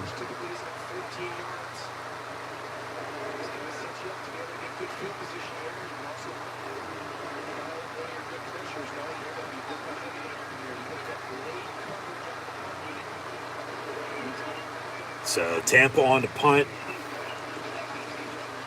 That might be running or roughing into the punter. Yeah, there's a flag on the play. As they almost blocked it, Amari Rodgers on the return. Boom! Holy shit. Big hit. The 33-yard line.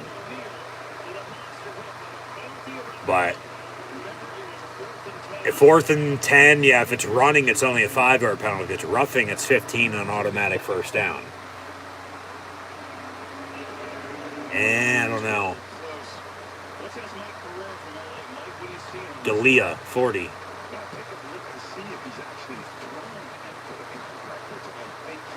He might have been thrown. He still, ran into him, though. But running is 5-yard penalty. Yeah, still 4th down rather than a roughing. So Tampa's probably going to re-kick because they don't want that good return. They're going to try to pin him a little further.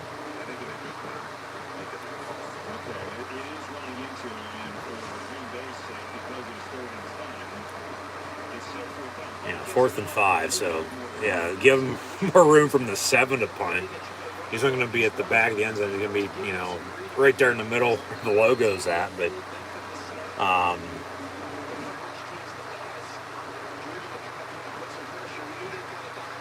Tampa on the punt again.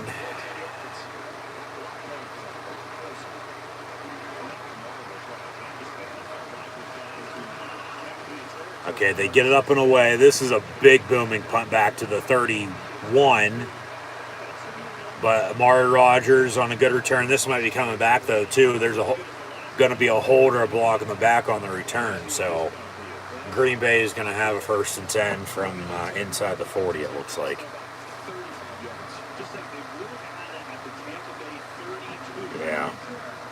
Illegal block in the back. 10 yards, 1st down. Timeout, take TV timeout as well. All right.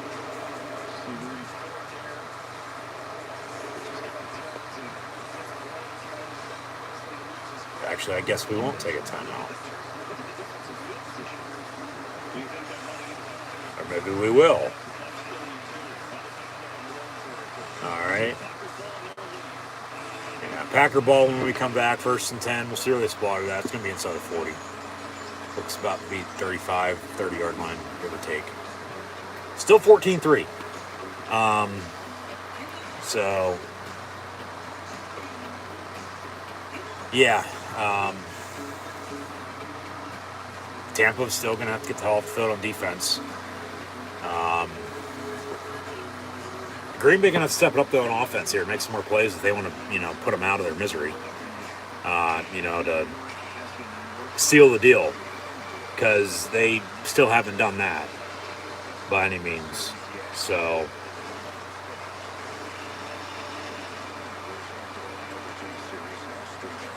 once again, we'll see what gives. Pulled some stats here, though, in the meantime. Scores from other games: 23-10 Jacksonville on top of LA. The Rams beating the Cardinals 13-6, and the Seahawks 20-17 over the Falcons, make that 20 apiece as they tie it up again. But here, 9 minutes to play in the third quarter, 9 and change. We still got the Packers on top of the Bucs, 14-3. Hell, this game might be over within the next hour. Very fast-paced 4 o'clock kick. But Tampa still has a chance to come back here. They do. They gotta put it all together until they click. Sync up, get some momentum and rhythm on their side. I mean, just they're in a tough spot. They are.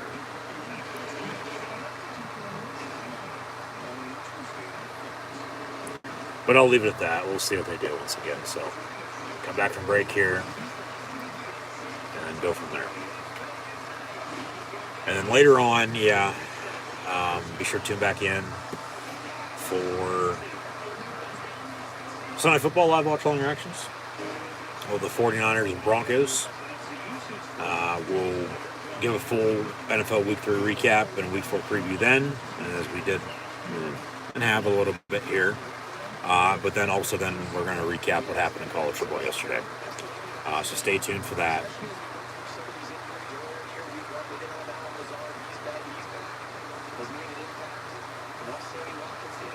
But with 9:26 to play in this third quarter, Packers up 14-3, 1st and 10. Aaron Rodgers officially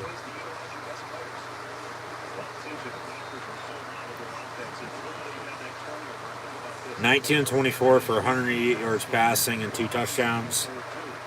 A.J. Dillon and Aaron Jones both have 7 carries for 25 and 24 yards apiece. Romeo Doubs, 7 catches, 58 yards in the score. Cobb, 2 for 57, 1st and 10. 2 yards up the middle for A.J. Dillon, 2nd and 8.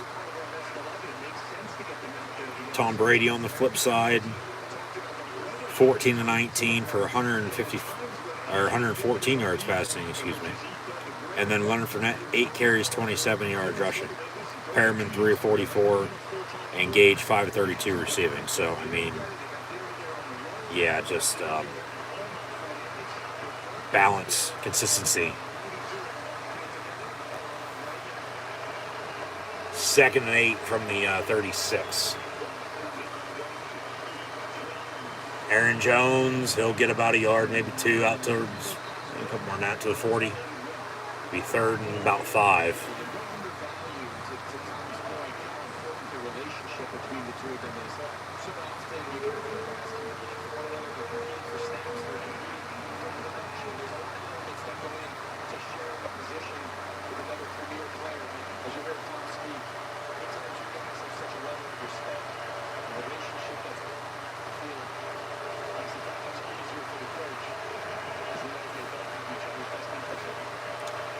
Third and 5 for Green Bay.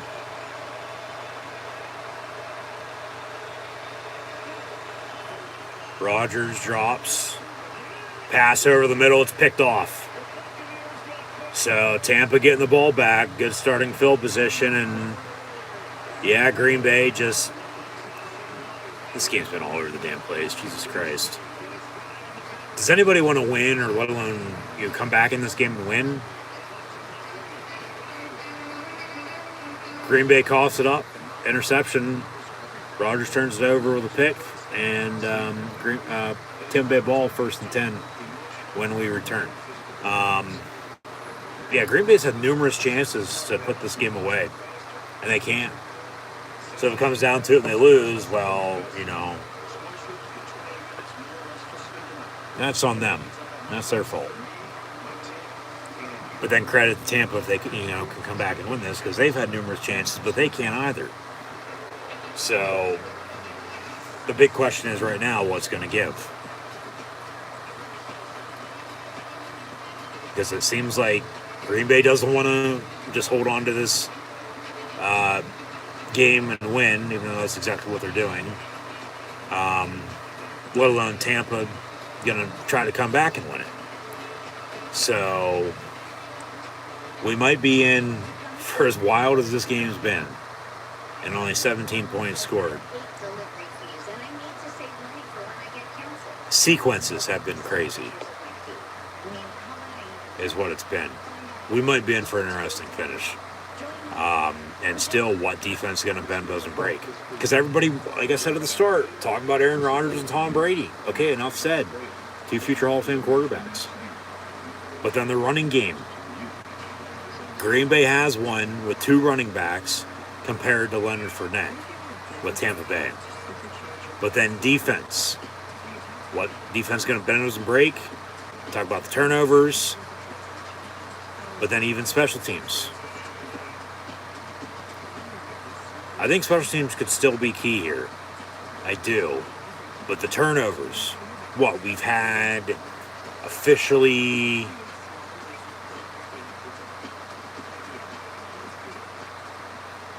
2 by Tampa, I do believe, on the fumbles, if I'm not mistaken. And now 2 by Green Bay, with a fumble and that interception by Rodgers. So, yeah, turnovers, man, they kill you.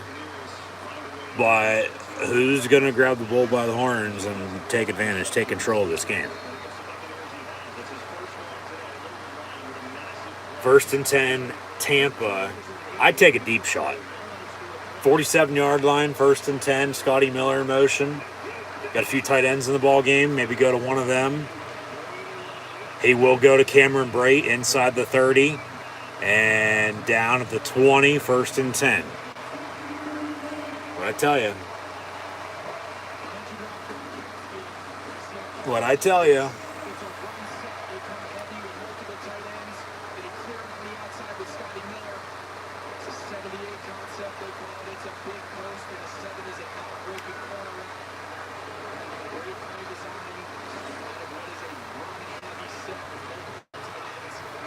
So from the 28, 1st and 10, Tampa.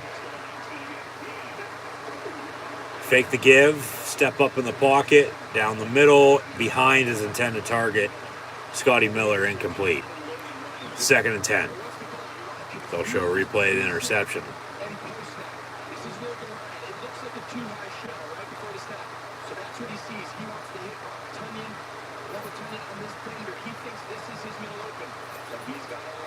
Yeah.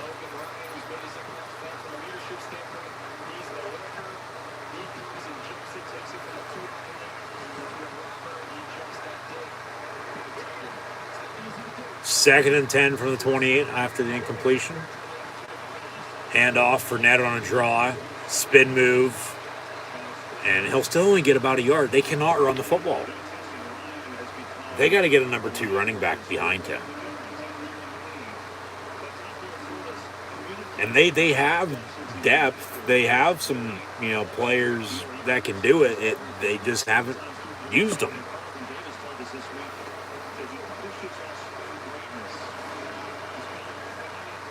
Nobody, worthy of even mentioning by any means, but at the same point in time, go back to what I said earlier with all the inactives. Brady deep ball down the middle in the end zone, incomplete, intended for 16 Perriman.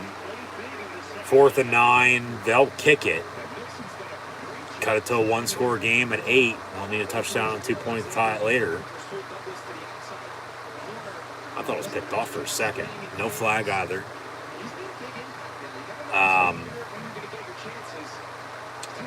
But yeah, incomplete. But yeah, all the inactives, like Brady played with a bunch of guys in New England. They're doing the same thing in Tampa right now. It doesn't matter who you are. And I don't care if you're making millions or just the league minimum. Field goals up. Field goals good from 45 yards out once again. So they've been good on 2 of those from the same distance for 6 total points. So at least they have that to, look at and be okay with.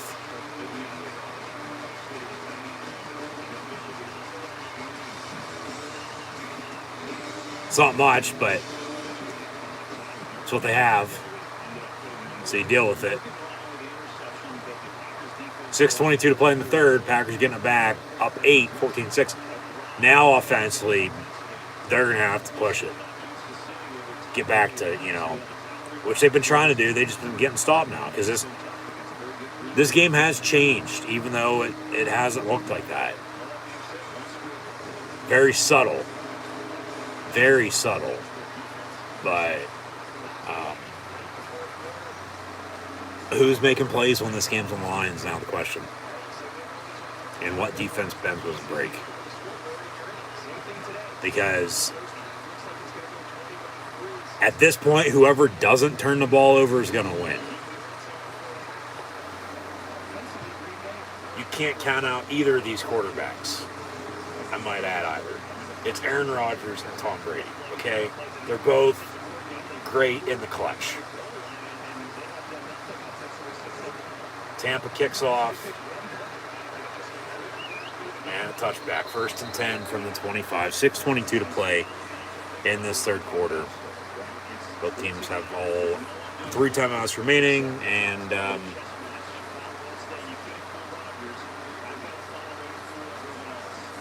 it's a wide 6-minute game. If it wasn't, we wouldn't be talking about this right now. Well, we'd be talking about, what the hell went wrong early, which we still are to an extent, but now they're either coming out of or going back into their shell, so to speak, from the 25, 1st and 10. Rodgers fakes the give over the middle, caught at the 40. Romeo Doubs has been his number 1 today, as is Perriman and Gage for Brady. They're probably wondering where the hell this dude came from, just like everybody else watching this game today.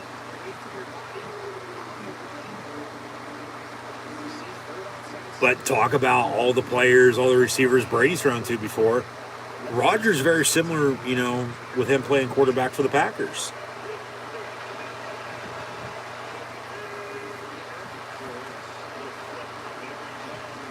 Toss near side, loss of a yard. So, yeah.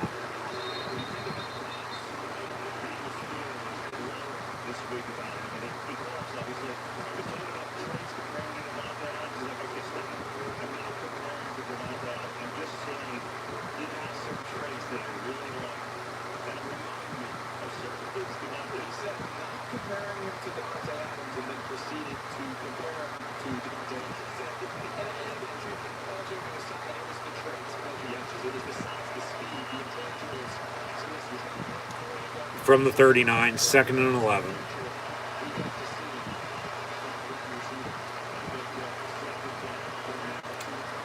Tunyon for 4, 3rd and 7. So Tim get off the field on D. Been saying it for a while, and they have been able to, get the offense ball back.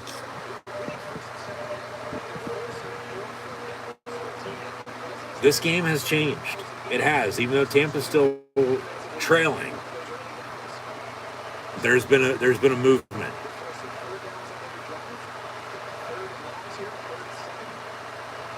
Third and 7 from the 43.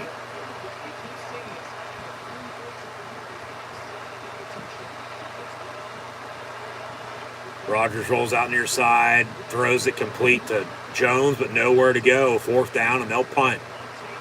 Tampa getting it back. Wow. And yeah, now if Green Bay loses this game, we'll look back at this. Well, they had numerous chances. Up 14-3 to do whatever they've wanted to do. But they haven't been able to. They've been stuck now in a hole. Like, we're split down the middle at this point, even though Tampa trails by 8. They'll get the ball back here. 3 minutes and change to play in the third. O'Donnell on the punt, and fair caught at the 11. 1st and 10, Tampa from there. They'll stick with it. It looks like no commercial break. we'll go to the booth.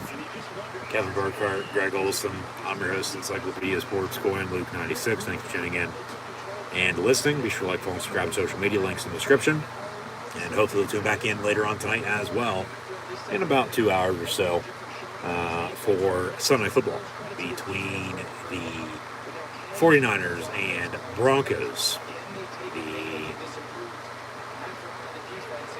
Shanahan Bowl with John Lynch, if you will, 1st and 10 from the 11. Should see a lot of running the football then, with play action pass with both Jimmy G and Russell Wilson. Deep shots. What defense bench was a break there as well, along the relying on the special teams.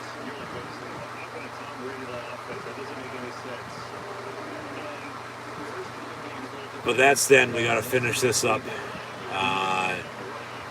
First off, under 3 to play in the third. Tampa, after a 3-yard pickup, they have a 2nd and 7, down 8. And they'll get the first down on about a 9-yard reception, 1st and 10, as number 12, Ryan Blaney, wins stage 2 at Texas for NASCAR. And they got about 120 laps or so to the finish, as the NASCAR playoffs continue. They'll race on when we come back. I've seen a lot of fire with wrecks today. And it felt like at a point in time the Bucs' first half was a dumpster fire as well. They're getting out of their bad habits though and finding a way to come back and tie this game up. Because you would think they'd score on this drive or score on the next drive and still 14-6. That they'd be going for 2 to tie it at 14. And then talk about special teams. Hell, we might have a game-winning field goal on our hands by either of these teams. Now, I'm going to say that with a minute 42 and counting to play in the third quarter. So let's see if we can come back to that at all. Russell Gage on the reception. On an 8-yard catch. He officially second. No, 3rd and 3. 3rd and 3 from the 30. And everybody will motion out. Empty set, 5 wide.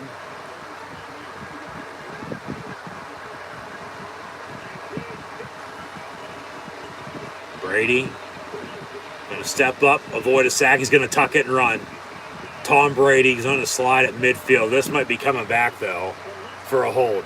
He slid at midfield. It's a little slow to get up, but he'll be all right. Yeah, holding. This is coming back 10 yards. I'll replay the down. It'll be 3rd and 13. Brady, with his left knee brace, they're going to have to readjust that. So, yeah, holding. It's coming back.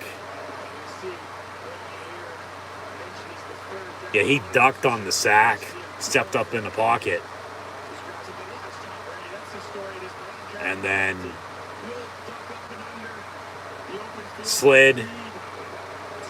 It's a good call, the hold. They'll replay the down. Yeah. He stumbled coming up and then got hit, but 9 total penalties now. So, like I said, they're letting them play. They're calling the obvious flags, no doubt about it, but Brady 3rd and 13. Yeah, he's limping, but it's because his left knee brace is, it looks like it's broke, and he can't really move. 3rd and 13, just throws it into the ground, plays dead, drives over with because of the hold, even though they got a first down out of it. Replay it down. Now they got a punt, so yeah, he'll be taking his left cleat off, taking his socks off, and they'll put a new left knee brace on him. And remember, he blew his knee out in the first game of the 08 season against the Chiefs after they went undefeated the year prior before losing to the Giants in the Super Bowl. And I do believe that's the same left knee. Of course, that's why he has that left knee brace. But Tampa on to punt.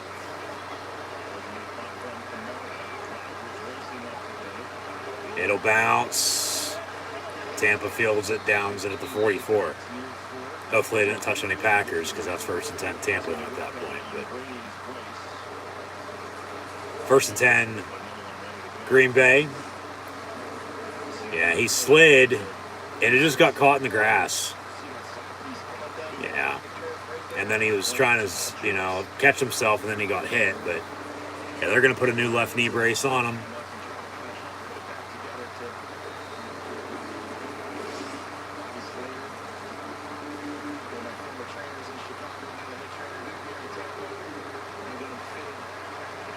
So Brady will, those knee braces are not fun to wear, especially while playing sports, but I mean, if you gotta wear it, you gotta wear it.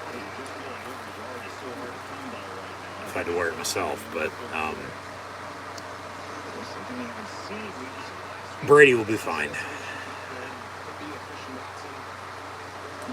I feel like another big turnover or just a big stop will get Tampa the momentum they need in this 4th quarter.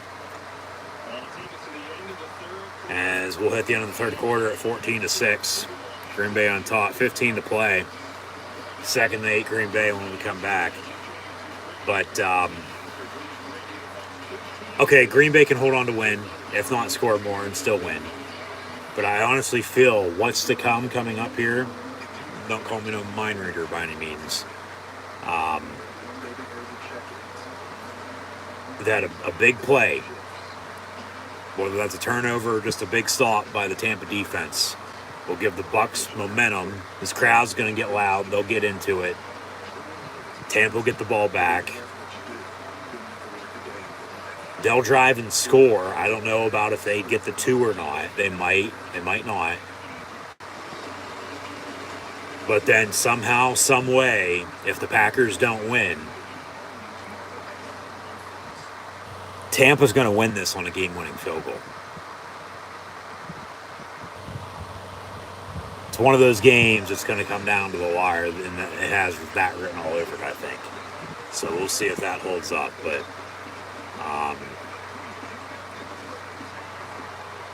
defensively, though, they just still got to, of course, get the hell off the field. So we'll see if they can. Because, honestly, if not, Green Bay can put it away probably right now with a touchdown. Go up 2 scores. Because Tampa's going to have them score twice. With a 2-point as well, just to tie the game with 15 to play. And that'll be tough, even with Tom Brady. Because then there's more pressure going to be on your defense.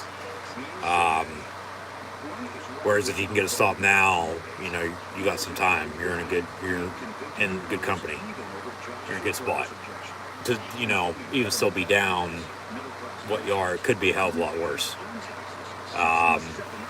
But Green Bay still hasn't done a lot since, first half either. So just one of those games where at this point you just don't really know what the hell's going to happen. You don't know who's going to win.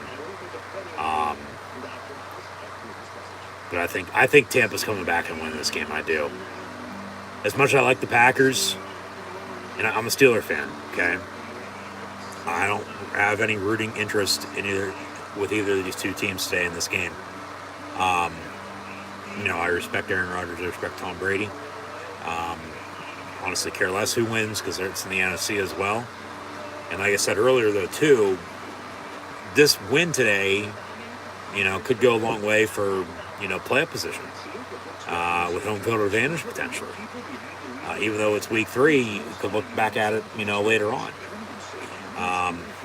But I just have a feeling that Tampa's coming back and winning this game. I do. For whatever reason, I do. And it's going to come off of a big play on defense. Another turnover, just a big stop. Offense gets the ball back, the momentum that'll carry them with Tom Brady.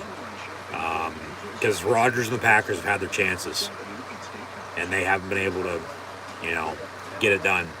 Tale of, 2 halves or whatever you want to call it. A little less than that, I think. But 3rd and 2 here, back from break. They actually ran a play during the commercial break on 2nd and 8, so they got 6. 3rd and 2 as we begin the 4th, 14-6 your score. But I just have a feeling Tampa's going to get a good stop on defense here, because they got to get a stop, but they'll get a big stop, and offense will get the ball back. Aaron Jones on the give, maybe that's the tackle right there. They bring down Aaron Jones at midfield, and the Packers are going to have to punt, so Tampa's getting the ball back, and they'll have 1st and 10, down 8, and have to drive the length of the field to tie this game up with a touchdown and 2-point. But yeah, I just have a feeling, talk about it, stop on defense, whether it's turnover or just stop in general like that. Momentum with Brady on top of that. Rodgers and the Packers have had chances. They're going to go for it on 4th and 4 from midfield. Wow. I'd punt, pin him deep. I think he's just going to try to draw him off sides and call a timeout. Play clock's at 4, 3, 2, motion man, delay a game. If not a timeout, they'll back him up and punt. 4th and 9. Yeah, I just try to catch him off guard. I don't mind that. All right. Yeah, good call. But I still honestly think, because Rodgers and the Packers have had chances here, they've been able to. This game has changed. Very subtle, very little. But there's just something in the air with Tampa potentially coming back and winning this game. So I think they'll drive. I think they'll score. If not, kick another field goal and then maybe, game-winning touchdown then at that point. But I think they're going to score. I don't know about a 2-point. Of course, then they'd have to get the ball back then again. And game-winning field goal then at 15-14, or, game-winning touchdown as well. Or if they, do score and do get the 2-point. Like I said, with about 2 minutes to play in the 3rd, and I just said it as we began the 4th here in that break. 1st and 10 Bucks, down 8, 14-6 when they come back. I think Tampa's going to win this game on a game-winning field goal. Whether that be 15-14 or 17-14. I think the Bucks are coming back and winning this game. And like I said, I have no rooting interest for either of these teams today. Just calling it as I see it with live watch on reactions. Thanks for tuning in and listening. Be sure to like, follow, and subscribe to social media. Links in the description below. So we'll see what happens. But that's my take. Of course, let me know yours in the comments below. And once again, thanks for tuning in. And be sure to tune back in later on the night for Sunday Night Football. And then I'll see everybody next week for NFL Week 4 and College Football Week 5. And then, as always, keep an eye out for, more videos to be published live or here on the YouTube channel as well. So we'll leave it at that, and we'll get back to it momentarily. 1st and 10, Tampa, down 8. 14-6 your score with 13 minutes to play. Let me know in the comments below what you think is going to happen.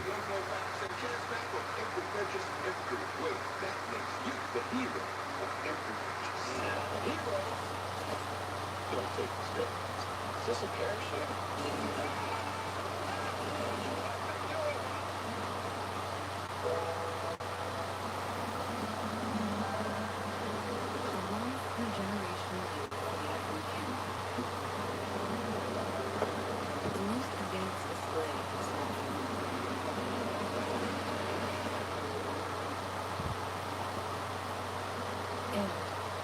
For the first time, I found you the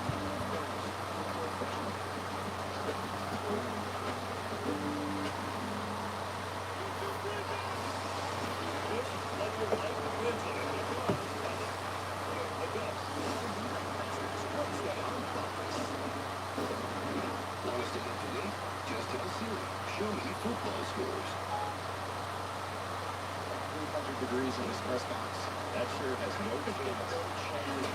If Davis has the Greg Olsen sweatband, we don't see how many shirts he goes through. Like what we found is it's really tough when you're going for the $15. There's no one, I think, in this little camera in front of me. And look at it.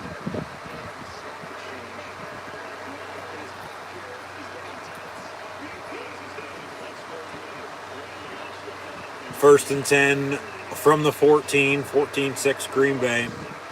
Tampa ball, though, nowhere to go for Leonard Fournette.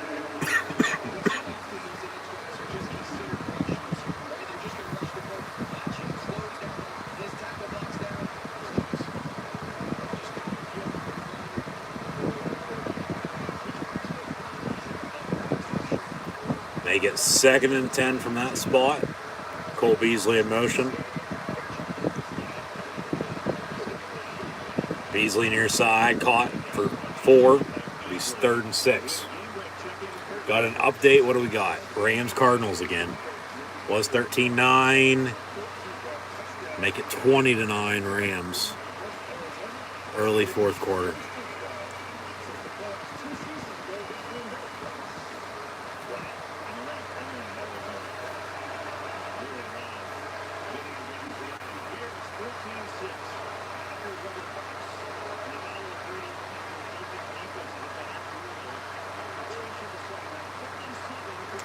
Officially 3rd and 7 from the 17. Brady looking to throw, slant over the middle, caught, but Beasley going to be about a 1.5 yards short. Be 4th and a long 2. You got to punt, because if you don't get it then. Ball game, because they'll kick a field goal, go up 17-6 on you, let alone score a touchdown, and you're down 2 scores at that point anyway, and game's over.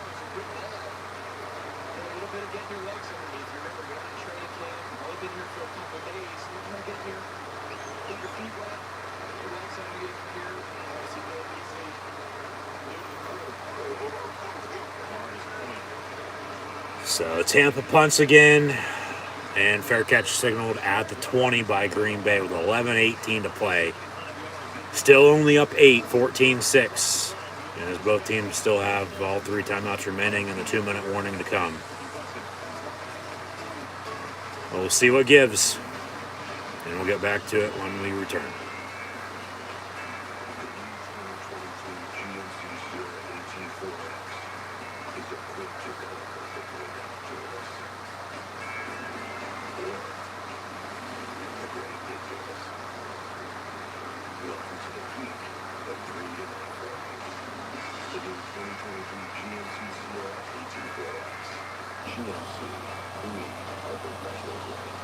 I'm seeing something.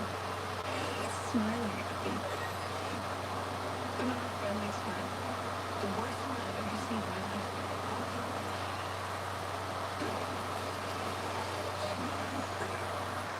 Little Caesars is now the official pizza of the NFL. Let's hear it. Pizza, pizza.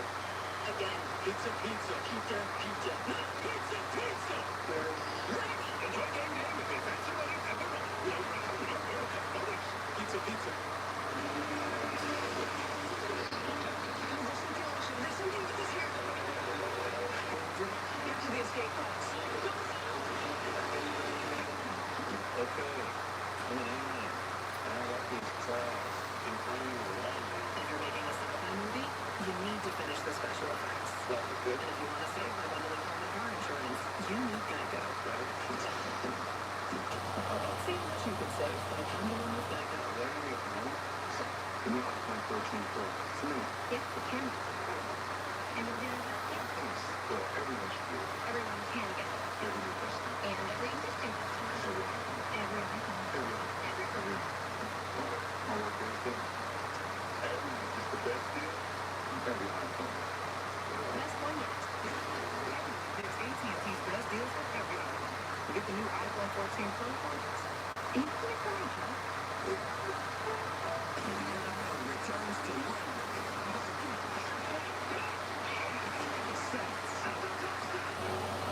It's Sunday morning football.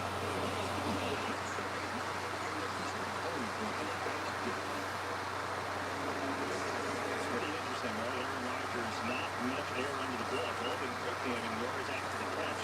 But Todd Bowles has adjusted in the second half. Yes, in the first half, we saw Brady a lot of those exciting pressures, and he touched on it, he pointed out a few times. They weren't getting home.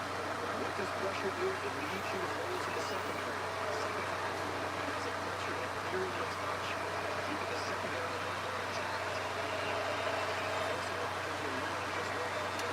Back to it, 1st and 10 from the 20. Green Bay ball, 11:18 to play, up 8, 14-6 your score. Rodgers going to give. A.J. Dillon, yeah, they got to get back to the run game. You got to run Jones and you got to run Dillon. Flag on the play. This will probably come back for a hold. They'll replay it 1st and 20. But run the ball, work clock. You have a lead. You're on the road. Why wouldn't you?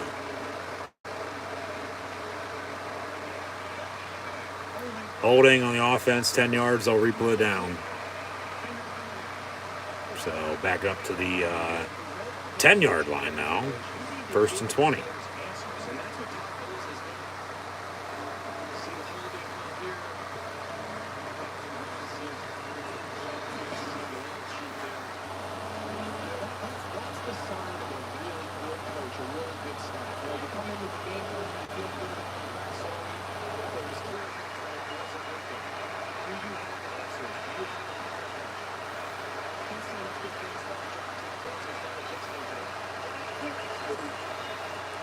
First and 18 officially from the 12. Dillon on the give, only about a yard. So 2nd and 17 from the 13. Just keep running it, though. Work clock. Why wouldn't you?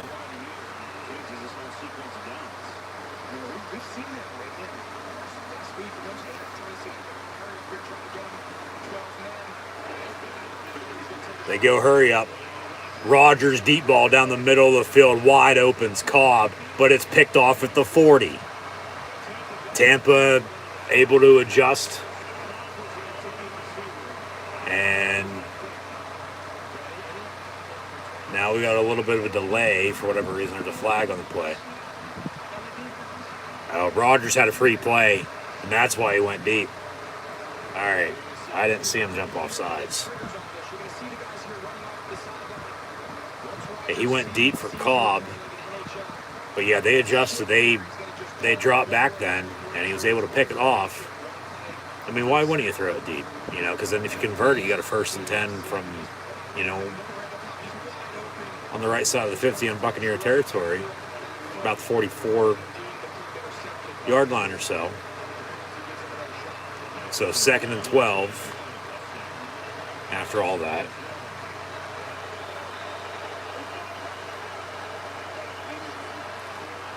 Rodgers. Robert Tunyon on the catch, lowers his shoulder, gets to the 25. They'll got a 3rd and about 4.5, 5 yards. 10-10 and counting to play. 14-6 still your score. Still coming down to the wire with everything that's happened, but, you know, the 20 points total we've only had scored, so. It's still been a good game because you just don't, it's one of those games you don't know at the end of the day who's going to win. But like I said, I feel like Tampa's coming back and winning this on a game-winning field goal. I do. 3rd and 5 from the 25. Empty set. Big 3rd down for the Tampa defense. Pressure on Rodgers. He gets rid of it, but they make the stop after a 2-yard reception. So 4th and 2.5, 3. Green Bay's going to have to punt, and Tampa's getting the ball back. So defense. Early, it was Green Bay's defense. Now it's Tampa's defense making stops when the game's on the line. What defense bends doesn't break, and who's able to capitalize off of turnovers. Nobody really has been able to by any means, but defensive stops, momentum. Tampa's going to have to score on this drive or at least kick a field goal if they're going to want to have a chance to win this. From the 10 on the return. Talked about special teams and Jalen Darden earlier. He gets the 25 for 15 on the return. 1st and 10, Tampa from there with 8:40 to play and 3 timeouts, down 8. You know, okay, they kick a field goal here, they're still down 5. You're going to have to get the ball back again. Touchdown wins it. You score here, you go for 2. Don't get it, you're down 2. Field goal, touchdown wins it. You score here, you go for 2, and you get it tied at 14. Anything after that wins it for you for Tampa, along with Green Bay at a tie game. But game on the line, Talked about defense and turnovers. Brady 1st and 10, pass near side. Jalen Darden caught the ball. Good reception at the 40.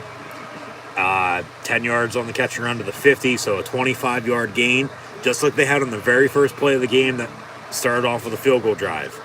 Since then, downhill for Tampa, but they've been slowly but surely finding their groove since. Where Green Bay's had numerous chances after, 2 touchdown drives in the first half, they still only have 14 points to show for it. It's 14-6. So they're just going to try to hang on. They run a trick play. Oh, they fumble it. And then, that could have been a disaster. All right. Brady. Yeah. Brady tossed to the motion man. They're going to toss it back to the guy on the end around. He was going to flip it back to Brady on a flea flicker. Yeah, exactly. And then he was going to go deep. And nothing. Fumble, 2nd and 22. They do recover it. 2nd and 22. Brady goes down on the sack, though, back at the 30. So they got a 3rd and a few miles now. So they're going the wrong ass way. Man. Trying to do too much now. Getting a little full of themselves. Like, you have something, decent going, but now it's like, officially, it's going to be 3rd and about 30 from the 30. So you're going to have a deep post route over the middle. You're probably going to have a fade down one side, maybe a check down, which he'll dump it off to his tight end and Cameron Brate. He gets to the 42 and 4th down, and they're going to have to punt again. So, yeah, time's going to tick away. They're going to have to get a stop on this next Packer drive if they want the ball back.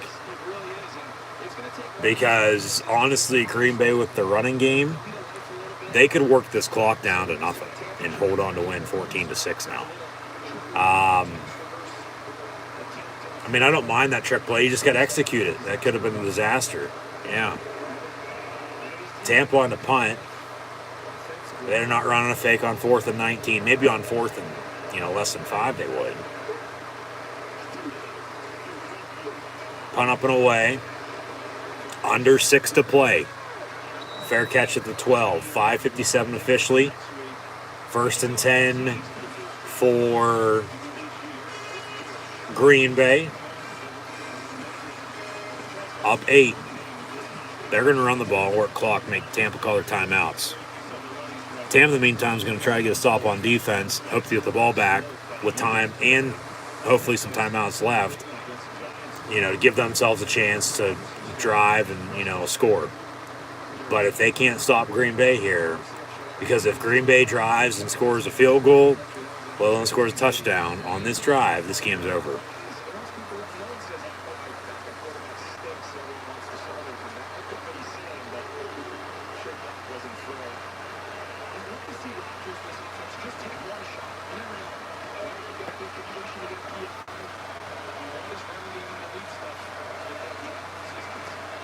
Officially from the 14, 1st and 10. Rodgers, far side, incomplete, intended for Lazard. Yeah.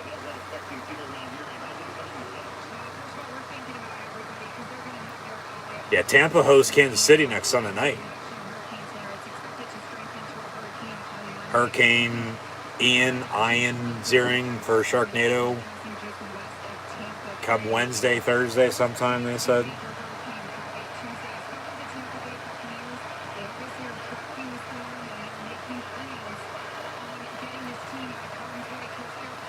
They'll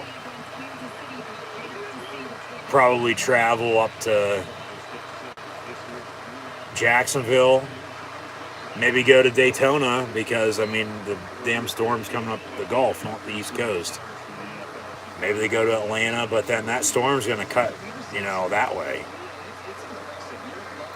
They might go to Dallas.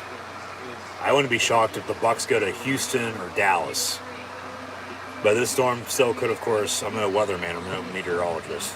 I'm not out there fucking working for the Weather Channel as a storm chaser.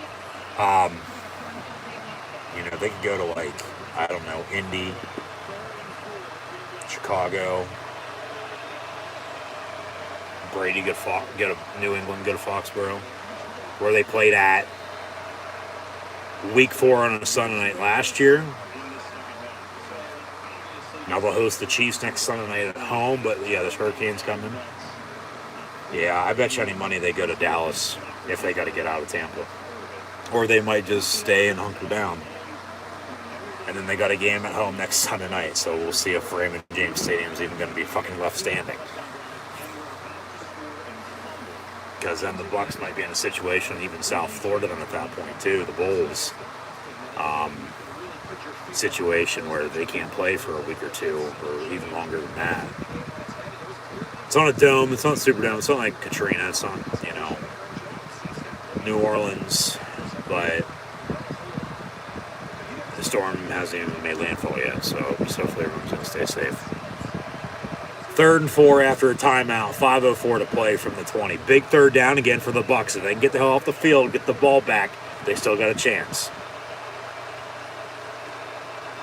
Rodgers, slanter to the middle, caught, first down Packers. Allen Lazard, he's had a quiet second half.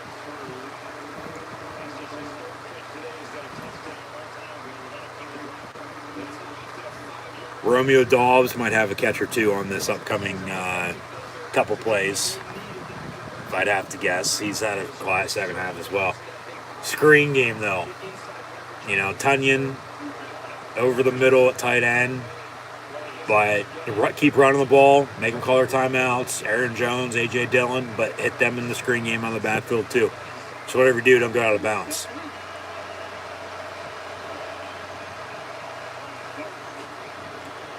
Hand off Jones up the middle, and to the 32-yard line he goes for about 6, maybe 7, second down. 4:09 and counting to play.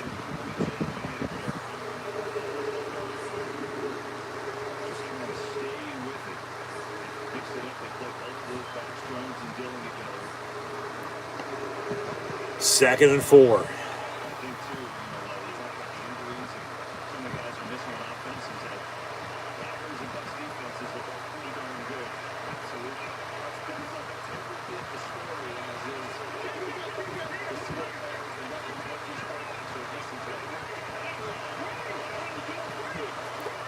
And Rodgers is using every second of the play clock as he hits Allen Lazard down the far sideline for a big first down. Yeah.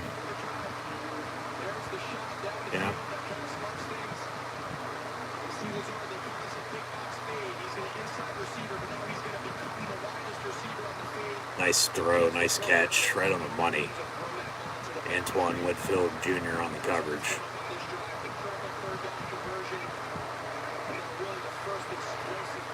And now you get back to the run. Green Bay has this in the boat now. As long as they don't turn it over, Packers are going to win this game. Because like I said, when they got it back with about 6 to play, they get a good drive going and run the football and they're balanced, they can honestly run this clock down. And Tampa might not even touch it. Smart football. Play your game, not theirs. Got a timeout by Tampa with 3:24 to play. First and make it 2nd and 10 for Green Bay.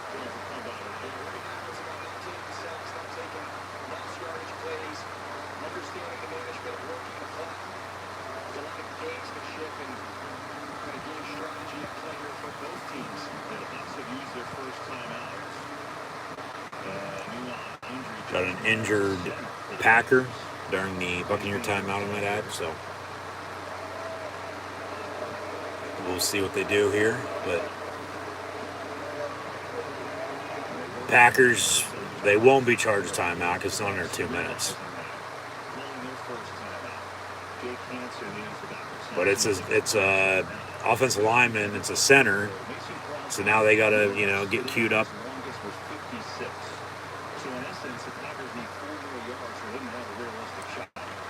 Because what a disaster that would be if they turn it over on a snap or two, and then that's how Tampa gets momentum on their side to drive and score and tie this game up, let alone win it. So, ooh. And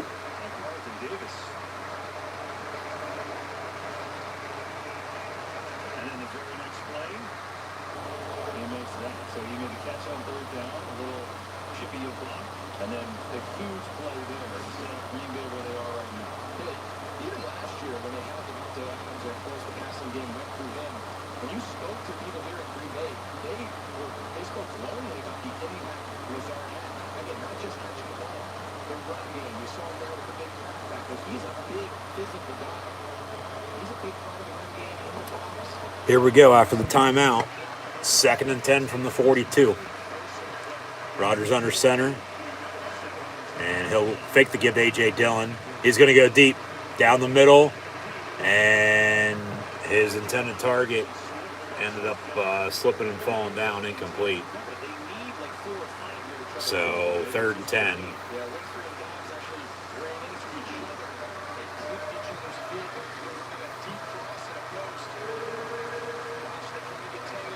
Yeah, 2 receivers crossed over the middle, ran into each other. Keep going. 3rd and 10 from the 42. Yeah, if they get in Crosby field goal range here, game's over, and if he makes it. I mean, we've seen crazier shit happen, though.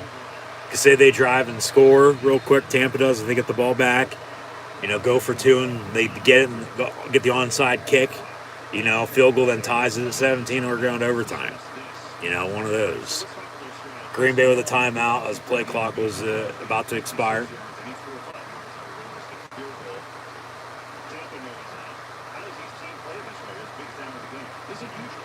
Yeah, another big 3rd down for the Tampa defense, no doubt about it. 3rd and 10.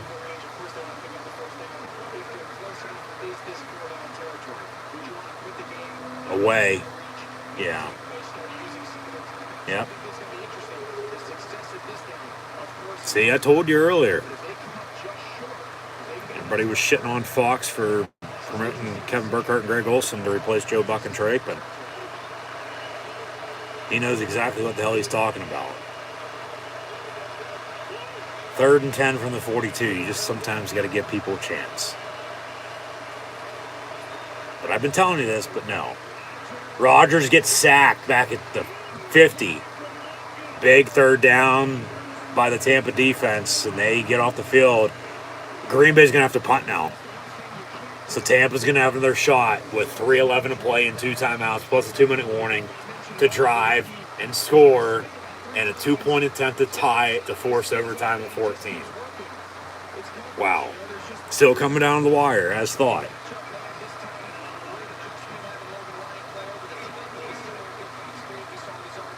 Now, by any means, I don't think, Burkhardt and Olsen are the best play-by-play and color commentating broadcasting group in the NFL. That's Joe Buck and Troy Aikman, and then you have Al Michaels and Herbie, and now them, and then followed by Nance and Romo. Fair catch at the 10. So, 90 yards, 3:04 to play, and a timeout. Down 8. Need a touchdown and a 2 points to tie at 14 to force overtime. And you have Tom Brady as your quarterback. You have a lot of receivers inactive. Rashard Perriman's had a quiet second half. Look out for him on this drive. Go to your tight ends, Cameron Brate, Kyle Rudolph. Darden's, come on here a little bit. Brady has 54 career game-winning touchdown drives in regulation or overtime, which is tied for the most in NFL history since 1970 alongside Peyton Manning. So maybe 55 to break the record today in week 3 against the Packers at home. Pass over the middle caught for 9, 2nd and 1. Maybe for Fournette on the backfield on the screen or 2. 2:42 and counting to play. They got a timeout and 2-minute warning to come from the 20. Another quick pass. Russell Gage He gets a first down after the 35. 1st and 10, Tampa. They got another one play, maybe two before the 2-minute warning here. Yeah, I just said Perriman, second half. There you go to your tight ends. Gage again to the 40 for 5. Even Scotty Miller, hell, even Cole Beasley, who they signed to the practice squad and elevated within the past week because they're hurting at receiver. 2nd and 5, 204, 203. They get it off again. They get 2 plays off in 30 seconds. Fournette on a screen out of the backfield, out past midfield to the 45, 43. 1st and 10, Tampa. 2-minute warning. Minute 54 to go. 1 timeout. Down 8. Need a touchdown and 2 points to tie it, and they're knocking on the door. So here we go. Here we go. Still coming down to the wire after as crazy as this game's been.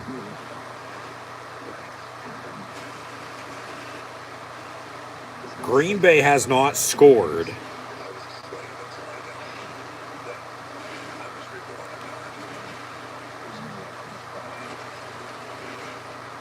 since 6:49 to play in the first quarter.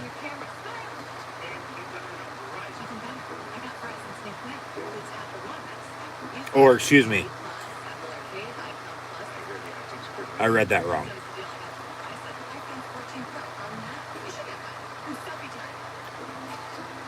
Green Bay has not scored since with under 10 minutes to play in the first half. They're up 14-3, and then the field goal by Tampa to cut it to 8 at 14-6. That was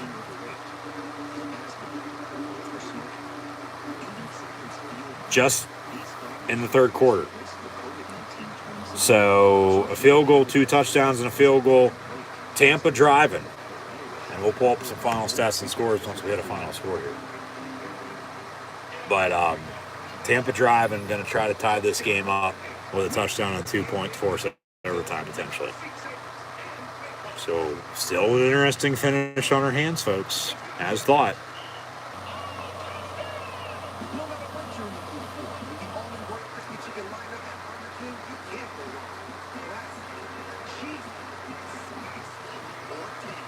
Just don't turn it over, whatever you do for Tampa. Because you turn it over, game's over. I have a feeling now that they're still going to score. They're going to get the 2 now, and we're going to go to overtime. And we still could end on a game-winning field goal, like I said. So, okay, 1st and 10 for the Bucs. Right side of the 50. About the 43-yard line. Down 8. They need a touchdown and a 2 points to tie it here.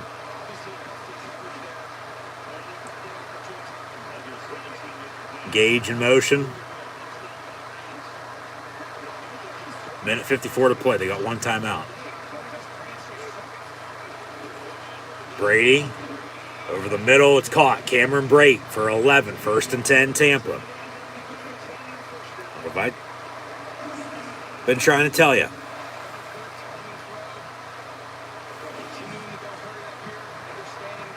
From the 33, 1st and 10. Brady, incomplete. 10 for Russell Gage. 2nd and 10, a minute 31 to play.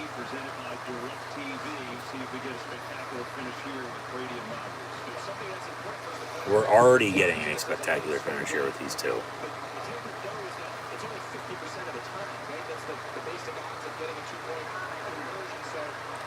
So 2nd and 10 from the 33. Brady out of the backfield, a screen to Fournette. 9.5, maybe 10. Should be 3rd and inches. They don't give him the first down. They'll give him the first down. Move the 6, 1st and 10, Tampa. Wow. But like I said at the start, too, even them being down as much as they were, you can't count out Tom Brady. from the 22, 1st and 10. Slant caught by Miller. And to the 18, he goes for 4, 2nd and 6. Buck 16 and counting to play. Still need a touchdown. Still need a 2-point to tie. Of course, they don't get any of that. Game's over. I mean, they can score, not get the 2, kick an onside kick, get it, maybe not. Go from there. 2nd and 6 from the 18. Out of the gun, Brady. Complete to Gage. 1st down at the 10. Under a minute to play. They still got 1 timeout. They're going to keep in their back pocket, though, for the time being. Yep. Swear to God I'm bugged. But all right. 1st and goal from the 10. Trips in a bunch near side. Incomplete. Intent for Scotty Miller.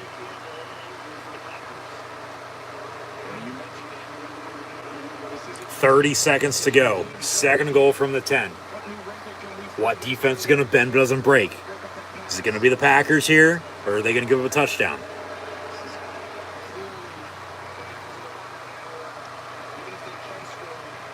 Second and goal from the 10.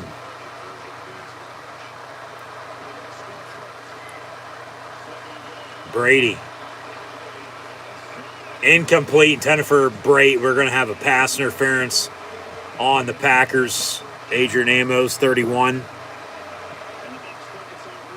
And wasn't in the end zone, so it should be half the distance. It might be a spot foul, though. That's a hold at the 4. Yeah. Pass interference on the defense. Spot foul. So inside the 5.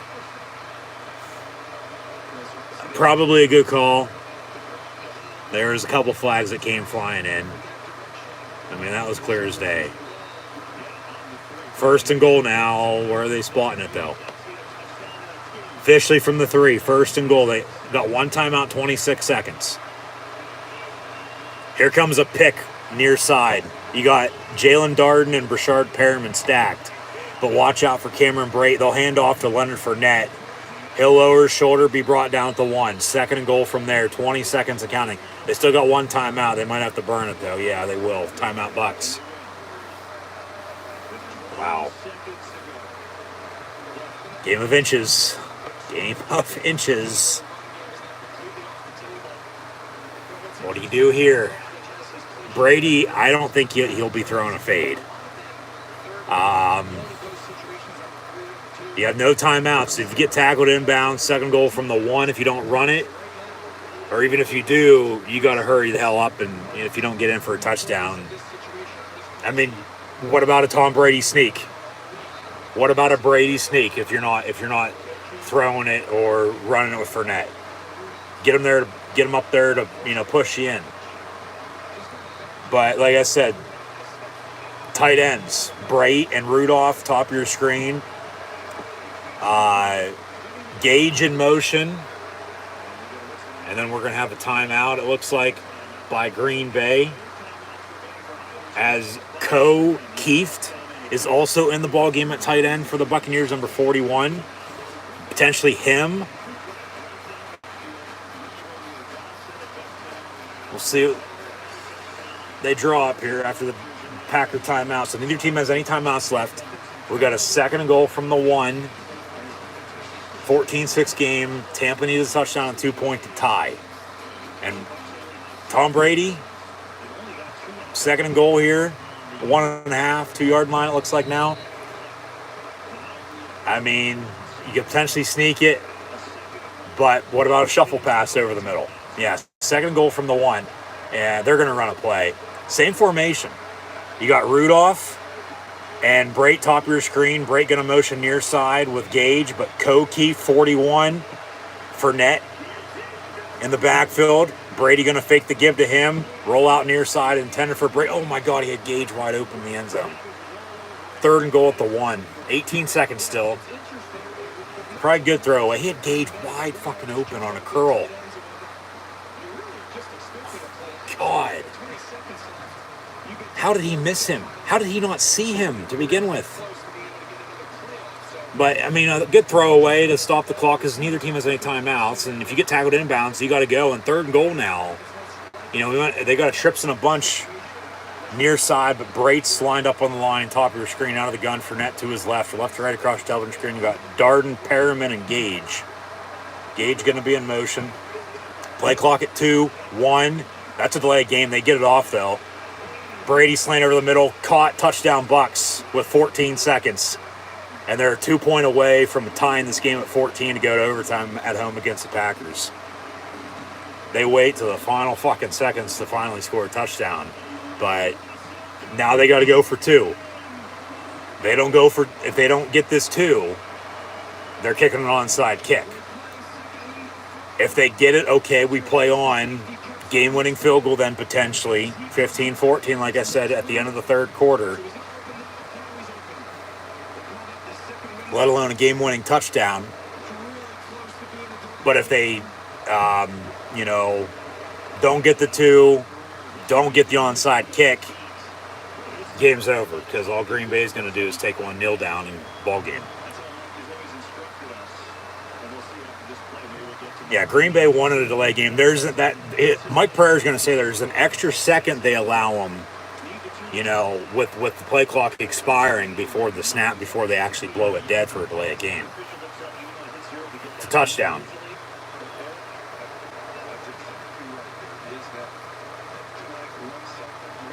Exactly. So here's the 2 point to tie it at 14 with 14 seconds to go. They get it. We're going to overtime because Green Bay ain't going to do anything. They'll take a knee because they don't want to turn it over then. But okay, here's a 2 point attempt from the 2 yard line. That's definitely a delay game. Okay, so they'll have a 2 point play now from the 7 rather than the 2, and it was a simple give on a run to Leonard Fournette. So penalties now hurting them. That was definitely a delay game. They called that one on the 2 point play here. Yeah. He would have walked in, too. They would have tied it at 14. But now you got a 2 point attempt from the 7. And you're probably looking for a tight end in Cameron Brate. With Darden, Perriman, Gage in motion, Fournette maybe out of the backfield. Brady going to step up near side, pass, incomplete in the end zone. And the Packers will hold on to a 14-12 lead with 14 seconds to go. Tampa's going to have to kick an onside kick now.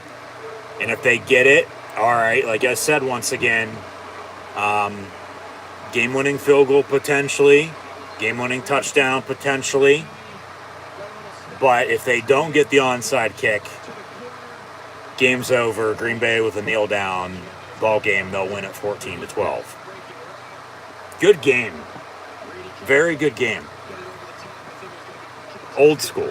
Low scoring, defensive showdown, turnovers, penalties, taking a while to get going. But then, they drive and score and are 2 point of play away from tying it up. No good because of the false start, or the delay game, 5 yard penalty that backed him up. Because he would have walked in. And then the pass is incomplete. So now they got to kick an onside kick. If they get it, we play on. And then, we want to be going to overtime then at that point. Because you're not having a 2 point field goal. Only 2 point play in football is a safety. And then that will go if the Buccaneers have the ball to the Packers, but they're not even going to be close to the end zone. Here's the onside kick. They recover. Maybe game-winning field goal, maybe game-winning touchdown. They don't recover. Good bounce. Packers recover ball game. Game's over. Packers are going to win it. Rodgers coming out for a knee. And Green Bay will defeat Tampa Bay 14-12 today. Neither team has any timeouts. 13 seconds to play. So, yeah, kneel down. Game's over. But, if they would have recovered, potentially game-winning field goal, game-winning touchdown, came down to it. They don't. Packers win 14-12, which they will. Green Bay didn't do a hell of a lot. They did it early, and it seemed like they were unstoppable. But then those 2 touchdowns was, at the end of the day, enough for them to win because their defense, played good enough as Rodgers takes a knee, post-game handshakes, and as the final seconds tick off, this honestly, could be the final time we see Rodgers and Brady square off against one another unless they meet in the playoffs this year. Because with retirement looming for both potentially within the next couple years, we'll see if we ever get this game again. But what a way to have this game finish if in fact it is the last time.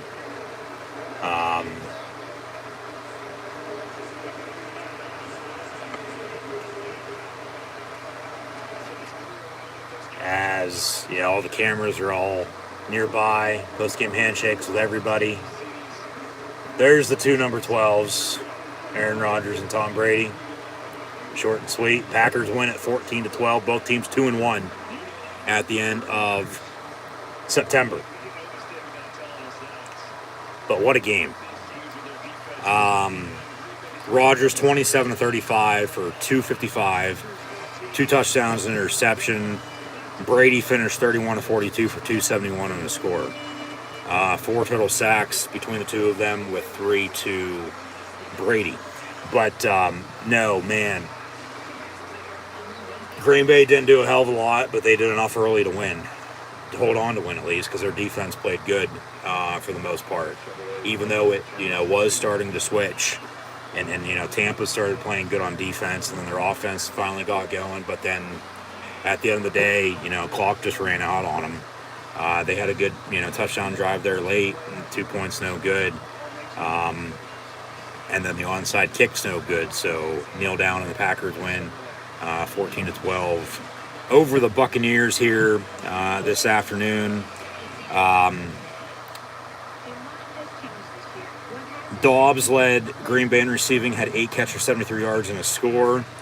Cobb, 2 of 57. Lazard, 445 in a score. Robert Tonyan, 6 catches, 37 yards. Davis, 2 of 26. Jones and Dillon both had 3 and 2 catches for 11 and 6 yards respectively out of the backfield, with Aaron Jones and A.J. Dillon also having 12 carries apiece for 36 and 32 yards respectively as well. So talk about balance. Rodgers was 27-35, as mentioned, for 255 and 2 scores, had the INT as well. Fournette on the ground for Tampa had 12 carries, 35 yards rushing. Brady was 31-42 for 271 in a score. Russell Gage had the touchdown there at the end before the unsuccessful 2-point attempt, and then the onside kick no good. 12 catches, 87 yards and a score. Cameron Brate, 5 of 52. Rashard Perriman, 3 catches, 44 yards. Jalen Darden only had a catch for 25 yards. Fournette, 5 of 35 out of the backfield. So Fournette, 70 total all-purpose yards, 35 on the ground and 35 receiving. But they need a number 2 at back behind him. It feels like they're still, missing out on some big plays. It took them a little while to, get going today. Tampa will be fine. They play in the NFC South, for God's sakes. The Falcons are trash. Panthers beat the Saints. I've said from the start of this season, I think Carolina's going to be the second best team in the division, but, only one team, and that's Tampa Bay, is going to make the playoffs out of this division, and they'll win it by doing so. Green Bay with the win at Tampa. First of the last 3 games, first win for Green Bay against the Bucs, because in 2020 they went to Tampa and lost, and then also lost at home to the Bucs in the playoffs.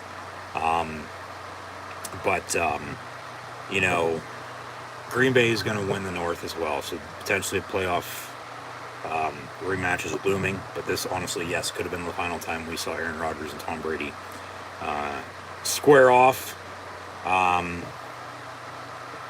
2 future Hall of Famers go down to the wire, and the Packers win it 14-12. Defense showdown. Talked about it earlier with Everybody's talking about Rodgers and Brady, but, what about the run game? What about the defense? What about the turnovers? Well, voila, down the wire finish still, and we got exactly that. Special teams wasn't as, big, but it very well, could have been. I mean, hell, onside kick, final play of the game before the kneel down, that's special teams. Thought potentially a game-winning field goal at one point in time, but not the case. But the Packers do, in fact, win at 14-12, as mentioned, at Tampa Bay today with Hurricane Ian, Sharknado, Ian Ziering, coming up from the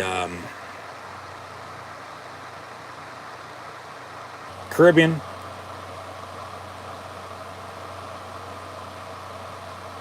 But no, Darden, as mentioned, a catch for 25 yards. Kyle Rudolph only had a catch for 12 yards.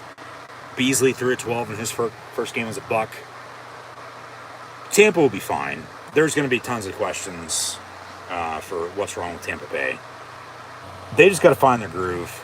They could get healthy, find a more consistent running game. It's Tom Brady. Like I said earlier, you can't count him out. And then to end the game, leads the team downfield and they score, but then no 2-point, and then onside kick's no good as well. And then, Green Bay held on to win 14-12. Your final score. So, with what Green Bay did early, that ended up being enough to, secure the victory at Tampa. Because, if not, that touchdown then for Tampa, probably wins it. And yeah, people are going to be talking about the delayed game. That wasn't called, but then was called on the 2-point. He walks in, and then we're tied at 14, and right now probably going to overtime. But I'll leave it at that. I said what I said. Good game, down to the wire finish, and Packers win it 14-12 over the Tampa Bay Buccaneers. They're going to show off some highlights on the post-game show for everything else that wrapped up here at the 4 o'clock window, along with everything that occurred earlier. But still to come tonight, I'll have live watch-along reactions Sunday football, the 49ers and Broncos. So we'll recap everything then. So be sure to tune back in about, 45 minutes or so, live right here on YouTube. But in the meantime, that'll do it for myself, the host, Encyclopedia Sports, Cool and Luke 96, live right here on YouTube. So once again, thank you for tuning in and listening. Be sure to like, follow, and subscribe on social media. Links in the description below. And I'll see everybody shortly for Sunday Night Football between the 49ers and Broncos with live watch-along reactions live right here on YouTube. So in the meantime, once again, Packers win it. Final score 14-12 over the Tampa Bay Buccaneers.